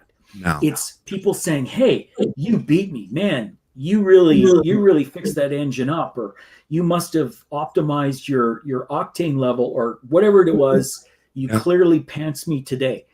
I'm going to get you next time. Society works best when we're all doing that for everyone's benefit. Yeah, that's like I say, that's that tall poppy syndrome. And as much as Canada seems to be quite dominant here in this country, apparently Australia has got it even worse. But it is a terrible thing, and I'm so distraught when I hear people that get themselves down by sheer fact that, oh, there's no chance. You never have the opportunity will never present herself. There's no point in even trying. And what I've always been like, the kind of person I am is, unless I venture to try, I don't even feel comfortable making an opinion. If I've tried and I failed, I can at least say I've gained some experience along the way, but it's still not going to deter me from ever wanting to try again. But people don't even want to put that first effort in. That's the part that I think is worst about it, is they're not even willing to try, like you say. But of course, because of the structure and the environment and the way things have been done over decades, it is really hard. And you were talking earlier actually about the wages thing. And actually the video that I just uploaded the other day, if anyone's want to check it out there, it's about the mass immigration, that it's still alive and well in Canada. But oh geez, I lost my train of thought there. Where was I going with that? People in despair and no real future. Yeah. Jeez, I totally lost my thought there. I had two thoughts going at once. But anyways, if you just check out the video, you'll see, like, it's, never mind, I don't know where I was going, so I'll just, no worries. A little bit of a brain fart there. But anyways, it's 2 hours and 34 minutes. Do you want to soon tie this? I just don't know. I always worry about if people have their attention span too much, more than a couple hours. For me, Joe Rogan, they might be able to, but that's okay. I can come back if people wish. We can talk about some of the policies I put out there, but yes, let's tie a bow in this and do it for next. I've enjoyed this. Me too. I hope you have too. Oh, I did big time. Yeah, for sure. Like I say, kind of annoys me that I lost my train of thought, because there was something I was going along there. But no, at the end of the day, like I say, I really enjoy having conversations with people like yourself, because to me, that's the best thing that's ever. When I put out my videos, they're easier, snippets for people to take away. But it's the conversation, just like the reason why Joe Rogan is so popular. And when you're talking about the Joe Rogan and the podcast thing, he's actually a fan of the very people that are trying to cancel him. So it's like, that doesn't make sense to me. But the reason why stuff like that is so popular is because people recognize that you have to have the time to sit down and articulate your thoughts, and to have them challenged in real time. And because that's the thing, when you're doing it without editing, without commercials and all this stuff, people can see the genuineness of it. And to me, that's the most important thing. Is they're sick and tired. I think most people, I know I am, and I hear a lot of people are sick and tired of every time something really important comes on, whether it's on CBC or CTV, they get a bunch of panelists on there, and they do two things predominantly. One, they give people that basically have all the same perspective, just a slight tweaking of the difference in how they'll handle it. And they don't even give them enough time to properly articulate their thoughts. How are you going to get anyone educated and informed when you've basically got 30 seconds to sum up immigration or taxation or inflation or the housing market or all COVID? None of that, which is why that's one of the major contributing factor to the dumb down of our populations and the lack of people being able to pay attention for any amount of time, is precisely because of that. So we, people like you and I, are countering that. And that's the thing. The market so far is starting to reward. It started on that most of us were doing this with basically nothing. We were giving our time free for hours and hours and hours, and some of us basically still are. But it's actually now shown that there's a market for it. There's a yearning for it. And you're seeing different sites and alternative platforms propping up all over the place to fill those niches. And I'm glad to know that we live in a time where it seems, if you let yourself get pessimistic because of the craziness that's going on, well, let me just say this to you real quick. Take yourself out of that moment and just sit back and think about it. First of all, the first thing we all got to take into account, and lots of people said this too, is every one of us, even the poorest among us, are living better than most kings and queens just a few hundred years ago. So there's something to be said for that, right? And no doubt we're definitely suffering some tyranny and some oppression, but we're not dying by the thousands daily either, right? So there are lots of things to be positive for. And like I say, we live in the age of information. In the moment, and just like if you're in a fight, with your neighbor or someone, in the moment, everything seems so tense and the world is falling. But if you give enough time for that to subside, enough time to pass, you realize, just like I say, in the age of information, yes, this truth I mean, it's trying to be, there's a lot of people trying to suppress it, but it cannot be hidden. Books, the Gutenberg press proved that, and the internet is the Gutenberg press on steroids times a million, right? So don't let things beat you down. Don't get yourself pessimistic. You know, we do a little reflections, all right, to do a little peak and then valley once in a while, right? We're not going to stay all on the highs all the time, but keep your head up, because if one thing I've learned throughout history, and I'm a big history buff, and humanity, we take 2 steps forward and 1 step back. Right now, we're stepping back a little bit, no doubt about it. You know, we're back on the heel. But I assure you, in time, and of course that it's not going to happen miraculously, or it's not going to happen spontaneously. It's going to be as a reflection and a consequence of everything that we do, all the efforts we're putting in today, whether it's Dave, whether it's me, whether it's all you people in the chat. Because that's the other thing, all you people in the chat, even though you're not in the stream right now, you all have friends and family members that I'm sure you're talking to, and you're leading by example. Even if you're not talking, if you're leading by example, people are observing, even the ones that you're not recognizing. They're observing. They're saying, oh, look, I know in my situation, people are looking, hey, this guy, none of his family imposed themselves on each other. They're all as close as you could get. We're all happy. And you know what? Like I say, that's leading by example. Whereas I know people in my community who are fighting constantly. They've got members of their own family and friends. Matter of fact, I'm seeing a lot of nostalgia media articles that are coming out. Have you lost friends? No, I haven't lost one friend or one family member. Why? Because I have a live, let live mentality. And if you adopt that live, let live mentality, then you can live a much happier life, and so can the people around you. That's the beauty of liberty. That's the beauty of the non-aggression principle, and that's the beauty of libertarian philosophy. And that's what's going to help us advance forward. Like I say, and we will get there, folks. So let's just keep this fight. Keep doing what we got to do. Put your nose to the grindstone. Don't look. And that's another thing I want to say. One last thing, and then you can say your piece, and then we'll tie it up, is don't get into petty fights needlessly. If there's something that you really need to, emphasize a point on, by all means, do it. But don't let anyone drag you in the weeds and waste your time, because the time you're going to be wasting arguing with someone that's not going to change their mind could be better spent being productive somewhere else. Because that's the thing, the people that are going to constantly want to argue with you, and when you're advocating for freedom, they've got a lot of growth to do in their mind. Give them the time to get there, because you're not going to be the one that's going to bring them there. They have got to grow, and it's only going to happen under their time frame. The more you piss them off, the more you poke at them, you're just prolonging that process. So try your best, do as you may, lead by example, and I assure you we're going to get there at some point. But yeah, go ahead if you want to. Yeah. The first thing I would say, making a parallel with government programs, the internet started as DARPANet, a Defense Advanced Research Project. So the government can be the guider for the things that we want in the future. The second thing I'll say is, just push back on that real quick. Sure.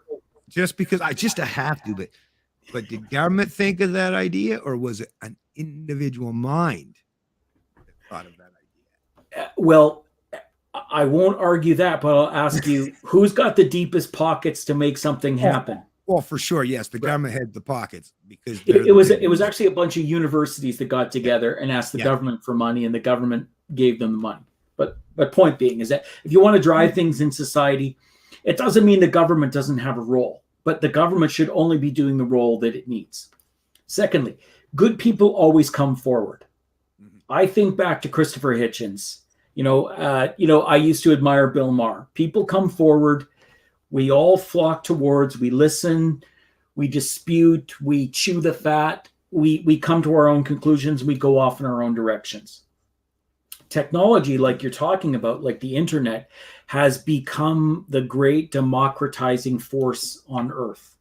It's come with a bunch of problems, but if you look at the history of technology, every technology has problems. It causes one thing up or down, in or out, pro or con. We just have to roll with the punches. And I believe that if more people are immersed in the values, the guiding principles of libertarianism, they will realize they've been living that way their whole damn life without anybody telling them otherwise. And then they will vote what they realize they already agree with. Well, I just want to mention two other things too. So if you want to give any social media sites or anything that you would like, Sure. I can you can mention them in there, and I'll also link them in the description of the stream. And another thing, so the social media sites, and if you, when the time comes, when there is the CPC leadership race, if you're interested in, to put forth your platform or what you're going to run on, I'd be more than willing to even interview you for that too. Because once again, at the end of the day, I just enjoy talking to people who share at least a concern. We don't have to agree on everything. That's the beautiful thing. Doesn't matter. We can disagree on many things, but if your natural incentive and your goal is to try to help Canada and better this country and this society and create more freedom and liberty, like I say, I would consider myself a philosophical libertarian, which would basically put me in line with anarchists. I just genuinely don't believe in having rulers at all, but I'm under no pretense or notion that government is going to cease to exist anytime either, right? That's something that's probably a long, long time in the future before you ever get humans that are society at large have adopted a mindset along those lines. So I'm all on board, like I say, with minarchists, libertarians, conservatives. To me, at the end of the day, if freedom and liberty is your goal, I'm a fellow traveler. So I'm, like I say, whether you run for the CPC or the PPC or anybody else, if you're talking freedom and liberty, I'm here to help promote it as best I can. Will do. So I'm Demon Dave. I'll send you the link, but the handle on Twitter. If you've got any comments about this this session, please send me a text or whatever. I can follow you. We'll figure it out from there. And yes, I'd love to come back and discuss whatever you like. And I hope you have a great Sunday. Bye. You too, Dave. Hi. Bye, everyone. Cheers. Have a good day. Take it easy, everyone. All right, folks. Thanks for joining the chat and the stream. It was a long one for sure. It's been a while since I've had a chat this long, but it was very engaging, very informative. And like I say, I'm always happy to discuss things with gentlemen. Don't matter who they are. Like I say, I love talking about freedom and liberty with people who are as passionate about it as I am. And like I say, it doesn't matter where you come from in terms of your politics. If the goal is freedom, if the goal is liberty, well, let's see what we can do to work together to get us to that point. Because once again, at the end of the day, we all benefit, right? Thanks, Luke. Thanks, all you folks. Thanks, Anarcha. Thanks for everyone that showed up the stream today. Have a great rest of your Sunday and a great next week. It's Canadian Libertarian, and I love liberty.